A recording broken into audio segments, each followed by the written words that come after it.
Yes. Good evening, everybody. இன்னைக்கு வந்து new chapter, new unit 5th. சரியா? லாஸ்ட் கிளாஸ்ல வந்து நம்ம என்ன பார்த்தோம்னா யூனிட் 4 பார்த்தோம்.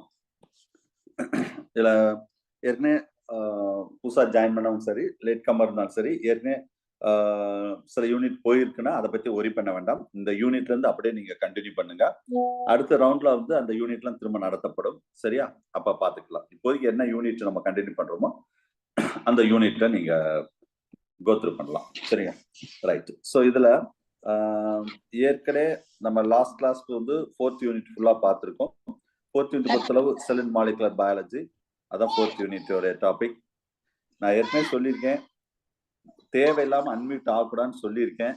ரிப்பீட்டடா யாராவது அன்மியூட் ஆகிட்டே இருந்தா என்கிட்ட சொல்லுங்க சார், அவங்களை குரூப்ல இருந்து ரிமூவ் பண்ணிடுறேன், கிளாஸ் உள்ள வர முடியாதுன்னு செஞ்சிடுறேன். சரியா?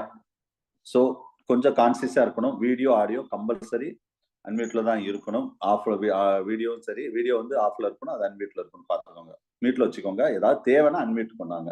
சரியா? ரைட். கொஞ்சம் இந்த கோகோஸ்ட் கொஞ்சம் பார்த்துக்கோங்க சார்.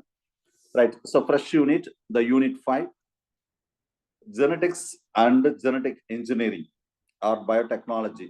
இதுதான் வந்து 5வது யூனிட். மொத்தம் சிலபஸ் வந்து நம்மளுக்கு டோட்டலா உங்களுக்கு தெரியும் 10 யூனிட். அதுல வந்து 5th யூனிட் வந்து இந்த topic genetics and genetic engineering அப்படின்னு சொல்லக்கூடியது. ஸோ இதுல வந்து ஜெனரலா எவ்வளவு கொஸ்டின்ஸ் சார் வந்தது இது நான் வரைக்கும் லாஸ்ட் ஒரு 3 டிஆர்பி அப்படின்னு பார்ப்போம்.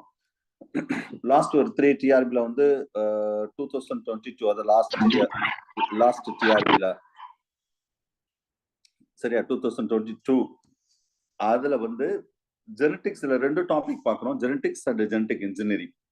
சரியா? So genetic and genetic engineering மொத்தம் வந்து எத்தனை கொஸ்டின் வந்ததுன்னா, லாஸ்ட் இயர் வந்து மொத்தமே 9 கொஸ்டின் தான் வந்தது. இந்த 9ல வந்து 7 வந்து ஜெனடிக்ஸ்ல வந்தது, 2 தான் ஜெனடிக்ஸ் பயோடெக்னாலஜில வந்தது 2022ல. 19ல 2019 இந்த பேட்ச்ல வந்து மொத்தமே 8 கொஸ்டின் தான் சார் வந்தது. இதுல 7 வந்து ஜெனடிக்ஸ், ஒரே ஒரு கொஸ்டின் பயோடெக்னாலஜி. 2019ல. நெக்ஸ்ட் 2017 அதுக்கு 17 பேட்ச். அதுல இதுல எத்தனை கொஸ்டின் வந்ததுன்னு கேட்டா 12 கொஸ்டின் வந்துச்சு சார். So 12 question.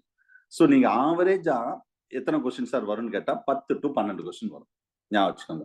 இது 8, 9, ஆனா 10 கொஸ்டின் வர்றதுக்கான வாய்ப்பு நிறைய இருக்கு. ஓகேவா? ஸோ இது நான் ஆவரேஜ் சொல்லியிருக்கேன். நம்ம எந்தெந்த ஏரியால கொஸ்டின் வரும் அப்படின்னா பக்காவா நான் இப்ப உங்களுக்கு சார்ட் போட்டு கிளியரா எந்தெந்த area hot spot of that question கரெக்டா ப்ரிடிக்ட் பண்ண முடியும், எந்த ஏரியால எப்படி கொஸ்டின் வரும்னு சொல்லிட்டு. சரியா? ரைட். ஸோ அதுதான் நம்ம அடுத்து பார்க்க போறோம். ஸோ நெக்ஸ்ட் இது அதே மாதிரி 5th யூனிட் முடிச்ச பிறகு நம்ம வந்து நெக்ஸ்ட் பார்க்க போறது வந்து 8th யூனிட். சரியா? ஒரு நிமிஷம் இருங்க. அவங்க யாரு அவங்க அன்மியூட்ல வந்தாங்க? கொஞ்சம் நான் ஏற்கனவே சொல்லிட்டேன். சரியா? தேவையில்லாம அன்மியூட் ஆகக்கூடாதுன்னு சொல்லிட்டேன். திரும்ப வான் பண்ற மாதிரி வச்சுக்கிறாதீங்க. ஓகே. ஸோ இந்த 5th யூனிட் முடிச்சோன்னா அடுத்தது 8th, 9th, 10th தான் நடத்துவேன். சரியா? இதான் நான் ஷெடியூல் ஏற்கனவே உங்களுக்கு சொல்லியிருக்கேன். 5th முடிஞ்ச உடனே என்ன நடத்துவேன்னா 8வது யூனிட் நடத்துவேன், 9வது யூனிட் நடத்துவேன், 10வது யூனிட். 10 முடிஞ்ச உடனே அடுத்ததான் 6th யூனிட் வரும். 6th, 7th, பிறகு 1, 2, 3 அப்படி வரும். இதான் வந்து ஷெடியூல், நார்மல் உள்ள ஷெடியூல். சில பேர் வந்து சார் என்ன சார் 5th மெட்டீரியல் அனுப்பியிருக்கீங்க, அதுக்கடுத்து 6th, 7th அனுப்பாம 8th மெட்டீரியல் அனுப்பியிருக்கீங்க அப்படின்னு கேட்டிருந்தாங்க. அதுக்காக உங்களுக்காக சொல்றேன் நான். எது உங்களுக்கு அடுத்து நடத்த போறோனோ அந்த மெட்டீரியல் உங்களுக்கு அனுப்பியிருப்பாங்க, ஸ்டடி மெட்டீரியல். சரியா? ரைட். ஸோ இதுல யூனிட் 5 பொறுத்தளவு ஜெனடிக்ஸ் அண்ட் ஜெனடிக் இன்ஜினியரிங் தான். எந்தெந்த ஏரியால எப்படி கொஸ்டின் வரும் அப்படின்னா, இதுல மொத்த மெட்டீரியல் எப்படி சார் இருக்குன்னு கேட்டா மொத்தம் 3 material, part 1, part 2 and part 3 and question bank. 4 material வச்சுக்கோங்க. 4 மெட்டீரியல்.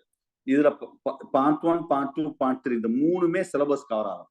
எப்பவுமே பார்ட் 3 வந்து சப்ளிமெண்டரியா கொடுப்போம். இந்த தடவை எப்படின்னா இந்த மெட்டீரியல் வந்து சப்ளிமெண்டரி இல்லாம 3லுமே சிலபஸ் கவர் ஆகும். சரியா? கிளாஸ் கவனிக்கலன்னா ஜெனடிக்ஸ் படிக்க ரொம்ப கஷ்டப்படுவீங்க. ஏன்னா நான் மெட்டீரியல் வந்து ஒரு 10 கொஸ்டினுக்கு எத்தனை பார்ட் 3 வரைக்கும் சார் அப்படின்னா கொஞ்சம் கொஞ்சம் வேகா இருக்கும் மெட்டீரியல். எந்த இடத்துல படிக்கணும், எந்த இடத்துல கொஸ்டின் வரும், எதை லைட்டா பார்க்கணும், எதை நல்லா பார்க்கணும், அதெல்லாம் கிளாஸ்ல தான் நான் சொல்லுவேன்.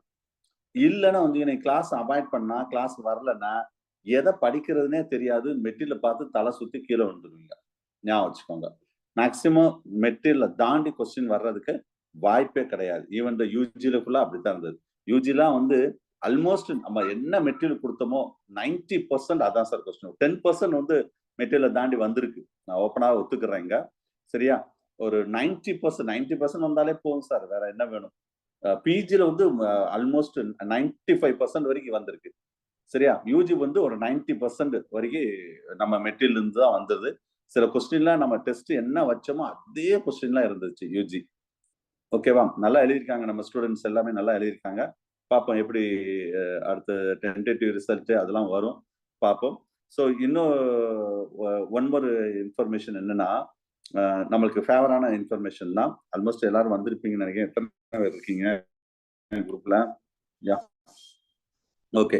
ஸோ அதுல வந்து என்னன்னா, ஜென்ரலா ஒரு ஹெச்எம் ப்ரமோஷன், ஹெச்எம் வந்து ஒரு பிரச்சனை இருக்குன்னு சொன்ன பாத்தீங்களா?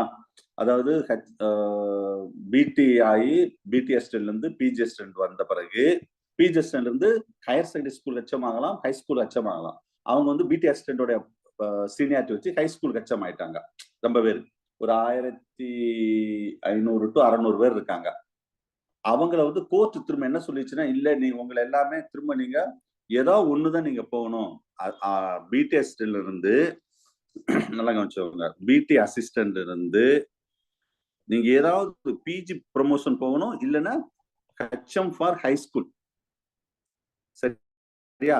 ஹெச்எம் ஃபார் ஹை ஸ்கூல், இந்த ரெண்டுல ஏதாவது ஒண்ணுதான் போகணும்னு சொல்லி கேஸ் போட்டாங்க. ஏன்னா இதுல பிஜி ஆயிக்கிறாங்க திரும்ப இதே வந்து. ஆனா பிஜியும் ஹை ஸ்கூல் ஹெச்எம்மும் சேம் ஸ்கேல், ஒரே கேட்டகரி தான். பேர் தான் ஹெச்எம், சம்பளம் எல்லாம் ஒண்ணுதான். அவை பிஜி காரங்க இந்த ஹை ஸ்கூல் ஹெச்எம்லாம் மதிக்கவே மாட்டாங்க. நீ என்ன உன் சம்பளம் என் சம்பளம் ஒண்ணுதான் அப்படின்னு நினைப்பாங்க, சொல்லுவாங்க. சரியா? சோ அப்ப இந்த மாதிரி இவங்க பிடில இருந்து ஹை ஸ்கூலுக்கு பிஜி ஆனவங்க ஹை ஸ்கூல் ஹெச்எம் ஆயிருக்காங்க பாத்தீங்களா? இவங்க சில பேர் வந்து இதுல இல்லாதவங்க வந்து கேஸ் போட்டு இந்த மாதிரி வரக்கூடாது, இது வந்து எங்களுக்கு வர வேண்டிய போஸ்ட், நாங்க நேரடியா பிடில இருந்து ஹை ஸ்கூல் ஹெச்எம் வர வேண்டியது, அவங்க பிஜி போயிட்டு திரும்ப ஹை ஸ்கூல் ஹெச்எம் பண்ணிட்டாங்க, இவங்களெல்லாம் திரும்பவும் நீங்க என்ன செய்யணும், அதாவது ஹெச்எம் ஆனவங்களெல்லாம் திரும்ப நீங்க பிஜி அசிஸ்டண்டாவே மாத்திரணும், கீழே இறக்கிருங்க அப்படின்னு கேஸ் போட்டாங்க. அது வந்து இப்ப ரீசெண்டா கூட ஏற்கனவே நான் கிளாஸ்ல சொல்லியிருக்கேன். ஒரு 500 to 600 பேர் இருப்பாங்க. அது வந்து ஹெச்எம்ஸ் இந்த இவங்களுக்கு தான் ஃபேவரா வந்திருக்கு கோர்ட். ஸோ கண்டிப்பா அவங்கள பிஜி அசிஸ்டண்டா கீழே இறக்கக்கூடாது. இனிமே வருங்காலங்களில் வேணா அதை செய்ய வேண்டாம், இவங்க அப்படியே ஹை ஸ்கூல் ஹெச்எம்மா இருக்கட்டும், அந்த மாதிரி தான் ஒரு ஆர்டர் வாங்கிட்டாங்க. ஸோ அப்போது இது நம்மளுக்கு ஒரு பெரிய பிளஸ் பாயிண்ட். நம்மளுக்கு பிஜி அசிஸ்டன்ட்டுக்கு இப்போ நம்ம எக்ஸாம் ப்ரிப்பரேஷனுக்கு ஏன் சார் இது சம்மந்தமெல்லாம் நீங்க சொல்றீங்கன்னா, இது சம்பந்தம் கிடையாதுன்னு நீ நினைக்க கூடாது. இது நம்மளுக்கு ரொம்ப ரிலேட்டடான டாபிக். அதுக்காக தான் இதை நான் சொல்றேன். ஒரு ஹெச்எம் வந்து ஒரு 1600 போஸ்ட் வந்து திரும்ப பிஜி ஆயிட்டா நம்மளுக்கு 1600 போஸ்ட் வந்து கம்மியாயிரும். அப்ப அவங்க வந்து ஹை ஸ்கூல் ஹெச்எம்மாவே இருக்கலாம்னு சொன்னவாக கண்டிப்பா நம்மளுக்கு வேக்கண்ட் அதிகமா இருக்கு. இது ஒரு பெரிய பிளஸ் நம்மளுக்கு. சரியா? ஏன்னா நான் இந்த ஃபீல்ட்ல இருக்கிறவாக நான் இதெல்லாம் உங்களுக்கு சொல்றேன் நானு. ஸோ இதுவும் நம்மளுக்கு ஒரு பெரிய பிளஸ் தான். எவ்வளவு போஸ்ட் லாஸ்ட் இயர் விட கூட தான் நம்மளுக்கு ஜுவாலஜி பொறுத்தளவு கூட தான் போஸ்ட் வரும். சரியா? ஓகே, சரி சார், டாபிக் பார்ப்போம். 1 minute.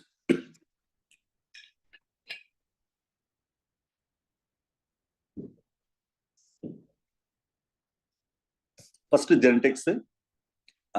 ஜெனடிக்ஸ்ல நான் 3 பார்ட்லயும் என்னென்ன டைட்டில்ல என்ன சிலபஸ் கவர் பண்ணியிருக்கேன் அதை வந்து அந்த உள்ள ஃபர்ஸ்ட் பேஜ்ல கொடுத்துருப்பேன். சரியா?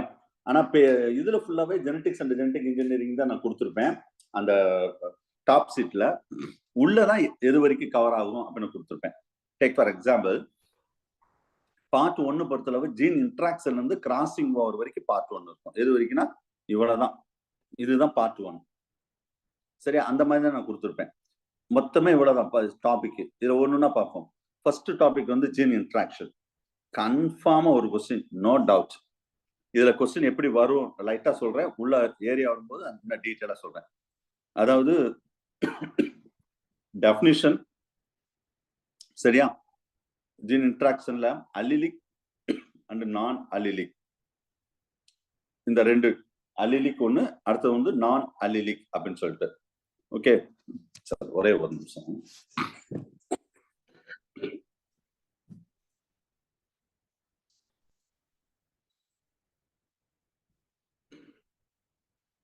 So allelic and non-allelic.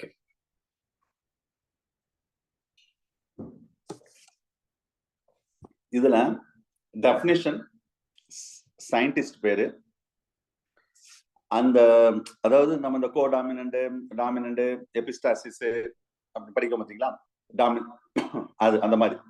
அதுல டெஃபினிஷன் யாரு சயின்டிஸ்ட் இத சொன்னாங்க, எந்த பிளான்ட்ல எந்த அனிமல்ல செஞ்சாங்க, சரியா? இதோட பேரண்ட் யாரு, ரேஷியோ என்ன, இதுதான் கொஸ்டின். இதுதான் நம்ம சிலபஸ்ல நிறைய நான் கொடுத்துருப்பேன். இந்த பாயிண்ட் ஆஃப் வியூல நீங்க படிச்சாலே போதுமானது. ஓகேவா? ஜீன் இன்ட்ராக்ஷன் பொறுத்தளவு. ரைட். ஸோ ஒரு கொஸ்டின் கன்ஃபார்ம். லாஸ்ட் யூஜில ஒரு கொஸ்டின் ஜீன் இன்ட்ராக்ஷன்ல வந்தது. ஐ திங்க் இந்த லா ஆஃப் செக்ரிகேஷன் ஏதோ ஒன்று வந்ததுன்னு நினைக்கிறேன். சரி, அடுத்தது மல்டிபிள் அலீல் ஒரு கொஸ்டின் வர வாய்ப்பு இருக்கு. இதுல மல்டிபிள் அலீல் வந்து எப்படின்னா, பிளட் குரூப் தான் ரொம்ப டீட்டெயிலா பார்க்க போறோம். ஆர்ஹெச் ஃபேக்டர் யூஜிலையும் யூஜிடிஆர்ல ஒரு கொஸ்டின் வந்தது, இப்போ ரீசெண்டா நடந்தவாக அதை நான் சொல்றேன். சரியா? மெயினா blood group and R H factor. அடுத்த recombination and it's that mechanism.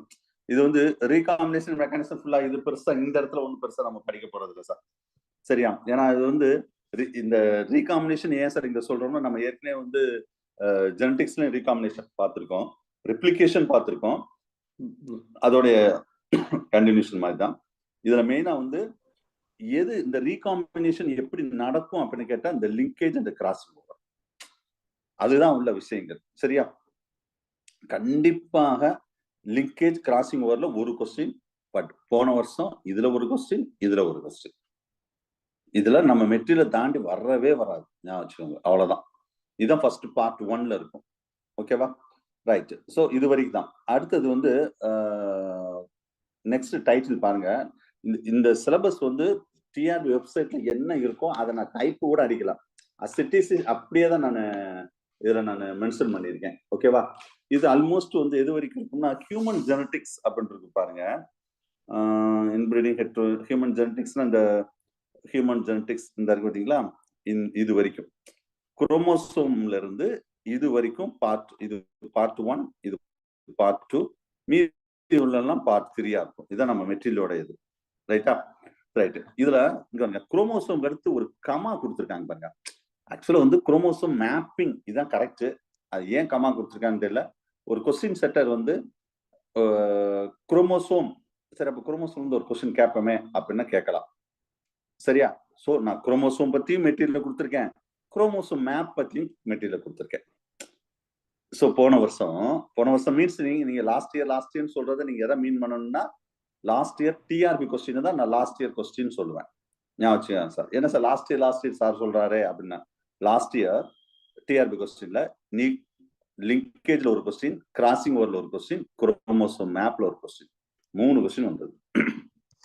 ஞாபகம் வச்சுக்கோங்க. சரியா? ஆக்சுவலா 3லாம் கேட்கக்கூடாது, 1 இல்ல 2 தான் கேட்கணும். லாஸ்ட் டைம் 3, ஏன்னா மல்டிபிள் அலீல் விட்டுட்டாங்க. சரி. ஸோ குரோமோசோம் மேப்பிங்ல ஒரு கொஸ்டின். அதுக்கு அடுத்து என்னன்னா, cytoplasmic gene and that expression. இந்த இதுதான் gene and that expression. And last கிளாஸ்ல நம்ம பார்த்தோம் தெரியுமா, லாகோப்ரான். அதுல மேபி ஒரே ஒரு வருஷம் மட்டும் டிஆர்பில 2001ல இருந்து ஒரே ஒரு வருஷம் மட்டும் தான் அது இந்த ஏரியால கொஸ்டின் வந்துச்சு. சரியா? நீங்க ப்ரீவியஸ் இயர் கொஸ்டின் பார்த்தா தெரியும். நான் ப்ரீவியஸ் இயர் கொஸ்டின் பேங்க் கொடுத்துருப்பேன். 2001 டு 2022 வரைக்குள்ள டிஆர்பி கொஸ்டின் வித் கீயோட இருக்கும். நீங்க அப்பப்போ வந்து அந்தந்த யூனிட் வரும்போது ப்ரீவியஸ் இயர் கொஸ்டினையும் நீங்க பாருங்க. சரியா? ரைட். ஸோ அதுக்கடுத்து mitochondrial DNA and transcription code and translation. இங்கதான் நான் வந்து என்ன ஏற்கனவே நம்ம 4th யூனிட் நடத்தும் போது நான் டிரான்ஸ்கிரிப்ஷன் டிரான்ஸ்லேஷன் பத்தி ரொம்ப டீட்டெயிலாவே பார்த்தோம். ஸோ இங்க ரொம்ப டிரான்ஸ்கிரிப்ஷன் இந்த கோடான் பத்திலாம் இந்த யூனிட்ல நான் சொல்ல மாட்டேன்னு ஏற்கனவே நல்ல லாஸ்ட் 4th யூனிட் நடத்தும் போது சொன்னேன். இங்க மைட்டோகாண்ட்ரியல் டிஎன்ஏ லாஸ்ட் இயர் ஒரு question, last year means last TRP question. ஒரு கொஸ்டின். சார் மைட்டோகாண்ட்ரியல் டிஎன்ஏ பொறுத்தளவு ஒரு எப்படி செலக்ட் பண்ணாலும் ஒரு 8 to 10 கொஸ்டின் ரொம்ப அதிகமா. அதுக்கு மேல அங்க கொஸ்டினே கிடையாது. 8 கொஸ்டின் தான் கரெக்டா சொன்னா, இல்ல கூட 2 கொஸ்டின் கூட வச்சுக்கோங்க. அதுக்கு மேல அங்க கொஸ்டினே கிடையாது மைட்டோகாண்ட்ரியல் டிஎன்ஏல. மைண்ட்ல வச்சுக்கோங்க. இந்த 10 கொஸ்டினுமே நான் யூனிட் டெஸ்ட்ல இருந்து மாடலுக்குள்ள நானே கேட்டுருவேன். உங்களுக்கு டெஸ்ட்ல அவ்வளவு இம்பார்ட்டன்ட். ஏன்னா ஒரு மைட்டோகாண்ட்ரியல் டிஎன்ஏன்னு சொல்லும்போது அந்த 10 கொஸ்டினுக்குள்ள ஏதாவது ஒரு கொஸ்டின் வரலாம். முடிஞ்சா ரைட். அடுத்தது பாப்புலேஷன் ஜெனடிக்ஸ். பாப்புலேஷன் ஜெனடிக்ஸ்ல பேசிக்கா யூஜில லாஸ்ட் இயர் ஒரு கொஸ்டின் வந்தது. நம்ம இதுல வரல லாஸ்ட் இயர்ல. சரியா? இது என்ன சார் பாப்புலேஷன் ஜெனடிக்ஸ்ல மெண்டலியன் பாப்புலேஷன் தான் பர்டிகுலரி. இல்ல மெண்டலியன் பாப்புலேஷன்ஸ்ல பொறுத்தளவு இதுல இந்த பிளாய்டி அதே மாதிரி இந்த சிண்ட்ரோம்ஸ் அது ஃபுல்லா இதுலதான் வரும் சார். பிளாய்டி சிண்ட்ரோம்ஸ் யூஜில வந்து ஸ்பெசிபிக்கா சொல்லியிருப்பாங்க. அது எல்லாமே ஸ்பெசிபிக்கா சொல்லியிருப்பாங்க. இங்க சும்மா டாபிக் வந்து சுருக்கிட்டாங்க. பட் உள்ள வந்து வாஸ்ட் ஏரியா தான் ஞாபகம் வச்சுக்கோங்க. சரியா? ஸோ பாப்புலேஷன் ஜெனடிக்ஸ் உள்ளது. அது மாதிரி இது genetic organisation of Mendelian population. இது மெண்டலியன் பாப்புலேஷன் சொன்னாரு. இதுல வந்து இந்த ஹார்டி-வெயின்பெர்க் லா. சரியா? கண்டிப்பா ஒரு கொஸ்டின் ஹார்டி-வெயின்பெர்க் லால வரும். அது இந்த யூனிட்ல வரலன்னா யூனிட் 9ல இருக்கு. யூனிட் 9 எவல்யூஷன்லயும் அங்கேயும் இருக்கு. ஏதோ ஒரு இடத்துல ஹார்டி-வெயின்பெர்க் லா ரிலேட்டடா கொஸ்டின் இருக்கும். ஏன்னா இது மட்டும் பாருங்க. அடுத்து பாருங்க, the deviation of the Hardy-Weinberg equilibrium. இவ்வளவு சிலபஸ் கொடுக்கும்போது ஒரு கொஸ்டின் கேட்கறதுக்கு வாய்ப்பு நிறைய இருக்கு. பட் லாஸ்ட் இயர்லாம் இதுலயே கொஸ்டின் நிறைய கேட்டவாங்க. ரொம்ப பெருசா ஒன்றும் கேட்கல. சரியா? ரைட். ஸோ ஒரு கொஸ்டின் வர்றதுக்கு வாய்ப்பு இருக்கு ஹார்டி-வெயின்பெர்க் லா. சரியா? ஞாபகம் வச்சுக்கோங்க. அடுத்தது animal breeding, human genetics. Human genetics சொன்னாவே இந்த பாப்புலேஷன் ஜெனடிக்ஸ் ரிலேட்டடா உள்ளதான். நிறைய சிண்ட்ரோம்ஸ், டிசீஸ். சரியா? அதே மாதிரி இதுல வந்து அது பின்னாடி அந்த ஹியூமன் ஜெனடிக்ஸ் ரிலேட்டட் அந்த இன்பார்ன் எரர் எல்லாம் இதுல இந்த கேட்டகரி தான் வரும். சரியா? ரைட். ஸோ இது வரைக்கும் தான் நான் வந்து பார்ட் 2 கொடுத்துருப்பேன். இது வரைக்கும் என்ன கொடுத்துருப்பேன்னா பார்ட் 2 கொடுத்துருக்கேன். சரியா? பார்ட் 3 வந்து இதுல இருந்து இது வரைக்கும் பார்ட் 3 கொடுத்துருப்பேன். பார்ட் 3 பொறுத்தளவு இனி வந்து நம்ம இது ஆக்சுவலா வந்து இன்பிரீடிங், அவுட் பிரீடிங் இது கூட நம்ம ஜெனடிக்ஸ்லயே சேர்த்துக்கலாம். பயோடெக்னாலஜி கூட நம்ம சொல்ல முடியாது. சரி, இருந்தாலும் பரவாயில்ல. இதுல இன்பிரீடிங், அவுட் பிரீடிங், ஹெட்ரோசிஸ் ஒரு கொஸ்டின் வரும் சார். லாஸ்ட் இயர்ல டிஆர்பில ஹெட்ரோசிஸ்லாம் ஒரு கொஸ்டின் வந்தது. இதுல எல்லாம் ஒண்ணுமே கிடையாது. எப்படி செலக்ட் பண்ணாலும் 10 கொஸ்டின் மேல செலக்ட் ஆகும். கிடையவே கிடையாது கொஸ்டின். அவ்வளவுதான். Inbreeding, out breeding, heterosis. சரியா? What is mean by inbreeding, what is mean by out breeding, what is mean by heterosis.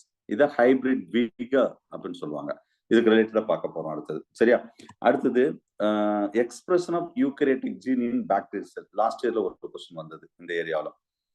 ஓகேவா? சோ இது என்ன sir expression of eukaryotic gene in bacteria செல்னா, இப்போ ஒரு நம்மளுக்கு டிசைர்டு ஜீனை ஒரு பாக்டீரியா செல்லுக்குள்ள நம்ம செலுத்தினா அது என்ன மாதிரி எக்ஸ்பிரஸ் பண்ணுது அதை பத்தி நம்ம படிக்க போறோம். வேற ஒண்ணும் இதுல கிடையாது. அதே மாதிரி the transfer of gene into eukaryotic cells. அதாவது இந்த இப்போ ஃபார் எக்ஸாம்பிள் இது ஒரு பாக்டீரியா செல்ஸ்க்குள்ள நம்ம தேவையான டிசைர்ட் ஜீனை உள்ள செலுத்தினா அது எப்படி எக்ஸ்பிரஸ் பண்ணுது, இது ஃபர்ஸ்ட் கேட்டகரி. அது டிரான்ஸ்ஃபர் எப்படி உள்ள செலுத்துறோம், even the prokaryotic and eukaryotic cell. Eukaryotic செல்னா சொல்லியிருக்காங்க, இருந்தாலும் நான் இங்க பாக்டீரியா செல்னு சொன்னவாக நான் material prokaryotic, eukaryotic, plant, animal எல்லாம் சொல்லியிருப்பேன். மிஸ் ஆகவே ஆகாது, ஞாபகம் வச்சுக்கோங்க. சரியா? எப்பவுமே நம்ம மெட்டீரியலுக்கு தாண்டி தான், சாரி சிலபஸ் தாண்டி தான் மெட்டீரியல் இருக்கும், ஞாபகம் வச்சுக்கோங்க. அப்போ இது வந்து என்ன மெத்தட்ல எல்லாம், அதாவது உள்ள இன்ட்ரோடியூஸ் பண்றதுக்கு என்னென்ன மெத்தட்லாம் யூஸ் பண்றாங்க, அதுதான் transfer of gene into eukaryotic cell. ஞாபகம் வச்சுக்கோங்க. அதுக்கடுத்து என்னன்னா genetic engineering and it's application. Genetic engineering application ஒரு question sure sir, no doubt. ஒரு கொஸ்டின் கன்ஃபார்மா வரும். அதுல நீங்க எல்லாம் படிக்க தேவையில்லை, நல்லா ஞாபகம் வச்சுக்கோங்க. 3 டாபிக் தான் ஜெனடிக் இன்ஜினியரிங். இதுல சார் என்ன சார் இந்த எக்ஸ்பிரஷன் ஆஃப் ஜீன், இதுலதான் வந்து நம்ம ஆர்டிஎன்ஏ டெக்னாலஜி பத்தி இதுலதான் பார்ப்போம். சரியா? ஆர்டிஎன்ஏ எப்படி இன்ட்ரோடியூஸ் பண்றோம் அதை பத்தி ஃபுல்லா. சரி, இந்த மாதிரி நம்ம நியூ டிசைர் ஜீனை உள்ள செலுத்துற பிறகு அதனால என்ன யூஸ்னா 3 டாபிக் தான். ஒன்னு அக்ரிகல்ச்சர், அனிமல் ஹஸ்பண்ட்ரி, மெடிசின். கன்ஃபார்மா ஒரு கொஸ்டின் வரும். இது ஃபுல்லா தியரி தான், ஃபுல்லாவே தியரி. ஆனா உங்களை வந்து ஒரு ரீசெண்டான ஒரு ஏரியால உங்களை மடக்கணும், கொஸ்டினை உங்களுக்கு தெரிய விடாம செய்யணும் அப்படின்னு நினைச்சா இந்த ஏரியா தான். மற்றபடி இதுக்கு முன்னாடி உள்ள எந்த ஏரியா வாய்ப்பே கிடையாது. நம்மளை தாண்டி அதாவது ரீசெண்டா ஏதாவது ரிசர்ச் பண்ணி ஏதாவது பண்ணா அது கூட இப்ப ரீசெண்டா லாஸ்ட் 2 இயர்ஸா அப்படிலாம் கேட்கறது இல்லை, டைரக்டா தான் கேட்கறாங்க. ஆனா ஒரு கொஸ்டின் வரும், அக்ரிகல்ச்சர் என்ன, அனிமல் ஹஸ்பண்டரியில மெடிசின், இதுவும் யூஜி சிலபஸ் அப்படியே உண்டு சார், யூஜில உண்டு. சரியா? அதுக்கடுத்து லாஸ்ட் டாபிக் வந்து இன்பார்ன் எரர் ஆஃப் மெட்டபாலிசம், ஒரு கொஸ்டின் வர வாய்ப்பு இருக்கு. இது ஆக்சுவலா ஜெனடிக்ஸ்ல தான் வரும். இதுல மொத்தமே 5 to 8 கொஸ்டின் தான் சார் இருக்கு. அவ்வளவுதான். அந்த 8 கொஸ்டின் படிச்சா போறோம், ஒரு கொஸ்டின் வரும். அதுல எப்பவுமே இந்த பினைல் கீட்டோனூரியா, அல்கப்டினூரியா இந்த 2 கொஸ்டின்ல தான் வரும் ரிப்பீட்டடா. நான் திரும்பவும் சொல்றேன், செகண்ட் யூனிட் நடத்தும்போது சொல்லியிருப்பேன். செகண்ட் நடத்தும்போது வந்து அங்க வந்து மெட்டபாலிக் டிஸார்டர் அப்படின்னு ஒரு டாபிக் சொல்லியிருப்பேன். மெட்டபாலிக் டிஸார்டர் 5th யூனிட் பொறுத்தளவு இன்பார்ன் எரர் ஆஃப் மெட்டபாலிசம். இந்த யூனிட் 8th யூனிட் பார்க்கும்போது அங்க இம்யூனோ டெஃபிஷியன்சி டிசீஸ். அவ்வளவுதான். இந்த 3 டாபிக்ல இருந்து ஒரு கொஸ்டின் ஷோ. அதுல மெயினா வந்து இந்த 5th யூனிட்ல இன்பார்ன் எரர் ஆஃப் மெட்டபாலிசம். அதுல மொத்தமே தான் பினைல் கீட்டோனூரியா, அல்கப்டினூரியா, அல்பினிசம். அவ்வளவுதான். சரியா? இந்த 3 படிச்சா ஒரு கொஸ்டின் வரும். இந்த 3 கொஸ்டின் படிச்சா ஒரு கொஸ்டின் வரும். யூஜிலையும் இந்த ஐ திங்க் யூஜில பினைல் கிட்னு ஏதோ ஒண்ணு கேட்டிருந்தாங்க சார், டக்கு ஞாபகம் வர மாட்டேங்குது, ஏதோ ஒண்ணு கேட்டிருந்தாங்க இதுக்கு ரிலேட்டடா. இவ்வளவுதான். சரியா? சோ நீங்க வந்து இந்த 9 கொஸ்டின், 8 கொஸ்டின், 12 கொஸ்டின் அப்படி நினைக்க வேண்டாம். 10 to 12 கொஸ்டின் இதான் நம்ம டார்கெட் இந்த யூனிட் பொறுத்தளவு. அதுல வந்து பயோடெக்னாலஜின்னு எடுத்துக்கிட்டா மேக்சிமம் என்னோட கெஸ் 3 கொஸ்டின் தான். 3 கொஸ்டின் தான் வரும். மீதி ஃபுல்லாவே ஒரு 10 கொஸ்டின் வச்சுக்கோங்களேன். 7 கொஸ்டின் வந்து கண்டிப்பா எங்க தான் நிக்கும்னா ஜெனடிக்ஸ் தான் நிக்கும். ஒரு 3 கொஸ்டின் தான் பயோடெக்னாலஜி நிக்கும். இதுதான் சிலபஸ். இப்போ ஒரு சிலபஸ் ரிலேட்டடா ஒரு ஐடியா கிடைச்சிருக்கும். எப்பவுமே நான் வந்து யூனிட்குள்ள போறதுக்கு முன்னாடி சிலபஸ் ஒரு அலசிட்டு தான் எப்படி, ஏன்னா உங்களுக்கு என்னன்னே தெரியாம படிக்க கூடாது. ஓகேவா? இந்த சிலபஸ் ஃபுல்லாவே நான் பேசிக் கான்செப்ட்ல கொடுத்துருப்பேன். இந்த சிலபஸ் சார் இந்த சிலபஸ் இல்லையே அப்படின்னு நினைக்க வேண்டாம். Basic concept material part 1, part 2, part 3 3 material basic concept வாங்கியிருப்பீங்க. பார்ட் 1, பார்ட் 2, பார்ட் 3ன்னு சொல்லிட்டு சரியா 3மே 10 யூனிட்டும் கவர் ஆகும். சரியா? பேசிக்கான விஷயங்கள் எல்லாமே இருக்கும். இங்கேயும் ஜெனடிக்ஸ் நான் ஏற்கனவே படிக்கிற மெத்தட் சொல்லியிருக்கேன். ஃபர்ஸ்ட் யூனிட் மெட்டீரியல் படிக்கணும். யூனிட் மெட்டீரியல் முடிஞ்ச உடனே பேசிக் கான்செப்ட்ல அந்த யூனிட்ல உள்ள பேசிக் கான்செப்ட் மெட்டீரியல் படிக்கணும். அதுக்கு அடுத்து என்னது ஒர்க் அவுட் பண்ணணும், கொஸ்டின் பேங்க ஒர்க் அவுட் பண்ணணும். இதுதான் மெத்தட். படிக்கிற மெத்தட் இதுதான். சரியா? கடைசி டயத்துல பேசிக் கான்செப்ட் ரிவிஷனுக்கு யூஸ் பண்ணிக்கலாம். ரிவிஷனுக்கு கொஸ்டின் பேங்க் வந்து ஒர்க் அவுட் பண்றதுக்கு, வீட்டுல ஹோம்ஒர்க் பண்றதுக்கு கொஸ்டின் பேங்க் ஹோம்ஒர்க் பண்ணணும். சரியா? முடிஞ்சா இந்த 5th யூனிட் பொறுத்தளவு கொஞ்சம் ஹிண்ட் எடுக்க ட்ரை பண்ணுங்க. ஹிண்ட் எடுத்தா ரிவிஷன் டயத்துல உங்களுக்கு யூஸ்ஃபுல்லா இருக்கும். சரி, எப்படினாலும் மே மாசம் கண்டிப்பா நோட்டிபிகேஷன் வந்துடும். மே, ஜூன், அது தான்னா ஜூன் சார். சரியா? அதுக்குள்ள சிலபஸ் கண்டிப்பா எப்ப நோட்டிபிகேஷன் வருதோ சிலபஸ் முடிச்சிருவேன். அதுக்கடுத்து 2 மாசம் ரிவிஷன் மாடல் தான். இதுதான் என் டார்கெட் சொல்லியிருக்கேன் நானு. ஸோ அப்போ அதுக்கு அடுத்துலாம் அட்மிஷன் போடுறதுக்கு வாய்ப்பு ரொம்ப ரொம்ப கம்மி. முடியாது, சிலபஸ் நடத்தவும் முடியாது. அதுதான் உங்க ஃப்ரெண்ட்ஸ் யாராவது இருந்தாலும் இன்ஃபார்ம் பண்ணுங்க, இந்த பேட்ச்ல இன்ஃபார்ம் பண்ணுங்க அப்படின்னு சொல்றேன் நான். சரியா? ஸோ இதுதான் ஸ்லோவா போயிட்டு இருக்கும், ஞாபகம் வச்சுக்கோங்க. அதே மாதிரி அந்தந்த வீக் நான் என்ன நடத்துறேனோ, இன்னைக்கு நான் 1.5 hour நடத்தினா அட்லீஸ்ட் ஒரு 1 hour நான் நடத்துனது ஒரு தடவை ரீட் பண்ணி விட்டுருங்க. ரீட் பண்ணலாம் வச்சுக்கோங்களேன். ஏன்னா நான் இப்ப நடத்துறது ஒண்ணு இருக்கும், நீங்க டெஸ்ட் வந்து எந்த போர்ஷன் பார்த்துட்டு இருப்பீங்கன்னா 4th யூனிட், அதாவது செல் பயாலஜி பார்த்துட்டு இருப்பீங்க. அப்ப செல் பயாலஜி டெஸ்ட்னு சொன்னா செல் பயாலஜியே வச்சுட்டு நீங்க இருக்கணும். இதை வந்து ஒரு கிளான்ஸ் சும்மா ஒரு இடம் ரீட் பண்ணி மட்டும் விட்டுறணும். இல்லைன்னு நீங்க அப்படியே இதை மறந்துடுவீங்க. நான் என்ன சொன்னேன் ஏன் சொன்னேன் எல்லாம் மறந்துடுவீங்க. ஸோ இதை இந்த ஷெடியூலை வந்து நீங்க மாற்றக்கூடாது. அது கொஞ்சம் மைண்ட்ல வச்சுட்டு நான் சொன்ன மாதிரி ப்ரிப்பேர் பண்ணுங்க. நம்மளை தாண்டிலாம் கொஸ்டின் வரவே வராது. நாங்க யூஜி பொறுத்த அளவுல டெஸ்ட் முடிச்சுட்டு வந்து ஒரே அழுகையா, ரொம்ப பேரு எல்லா மேஜரும் கஷ்டமா இருக்கு, அப்படி இருக்கு இப்படி இருக்குன்னா. சரியா? அதே மாதிரி நான் தமிழ் எலிஜிபிள் டெஸ்ட் கிளாஸ் எடுப்போம். இருந்தாலும் நான் நேற்று லாஸ்ட் கிளாஸே சொன்னேன், 10th தமிழ் புக்கு வாங்கிருங்க. அவ்வளவுதான். அதை முடிஞ்ச அளவுக்கு அதில் உள்ள பாக்ஸ், பின்னாடி டெக்ஸ்ட் புக்கு பின்னாடி உள்ள கொஸ்டின்ஸ் அதெல்லாம் ஹிண்ட் கூட எடுத்துருங்க. நானும் மெட்டீரியல் தருவேன். சில பேர் மெட்டீரியல் வாங்கிட்டீங்க, சில பேர் வாங்காம இருப்பீங்க. கிளாஸும் எடுப்பேன். இருந்தாலும் சார் வந்து அவ்வளோத்தையும் நம்ம மெட்டீரியலா கொடுக்க முடியாது பார்த்தீங்களா. அவே போன தடவை ஃபுல், அதாவது 75 to 80% only 10th Tamil medium தான், தமிழ் புக்கு தான் ஃபுல்லாவே. ஏன்னா நம்ம மெட்டீரியல் வந்து இலக்கணம் தான், உரைநடை செய்யுள் அதெல்லாம் நீங்களே பார்த்துடலாம், ஒரு ரொம்ப கஷ்டமா இருக்காது. இலக்கணம் தான் அந்த பிரித்தெழுது சேர்த்தெழுது அதுதான் உங்களுக்கு கஷ்டமா இருக்கும். அதுதான் ஃபுல்லாவே நான் மெட்டீரியலாகவும் டீச் பண்றதுல இருக்கும். செய்யுள் என்னத்தை பெருசா டீச் பண்றது, அது வந்து சார் வந்து சில ஹிண்ட் சொல்லிடுவார். ஓகேவா? ஸோ அது அப்ப பாத்துக்கலாம். இருந்தாலும் நீங்க சைட் பை சைடு அதையும் ஒன்ஸ் நீங்க பாத்துக்கோங்க நான் சொல்றேன். சரி, ரைட். ஆனா சப்ஜெக்ட் பொறுத்தளவு சரி, எஜுகேஷன் சைக்காலஜி மெட்டீரியல் கொடுக்குற மெட்டீரியல் நல்லா பாத்துக்கோங்க. சரியா? எஜுகேஷனும் நான் கூடிய சீக்கிரம் கிளாஸ் எடுப்பேன்.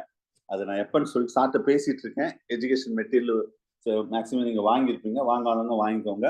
அதுவும் நடுவில் கிளாஸ் போடலான்னு பிளான் பண்ணியிருக்கேன், எஜுகேஷன் கிளாஸ். சரியா?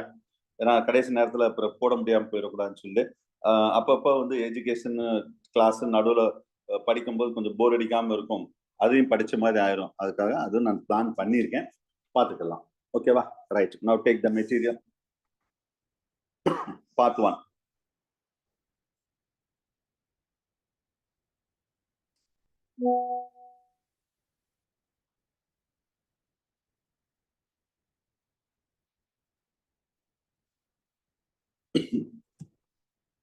அப்பப்போ கொஞ்சம் காசு வரும், கொஞ்சம் அட்ஜஸ்ட் பண்ணிக்கோங்க.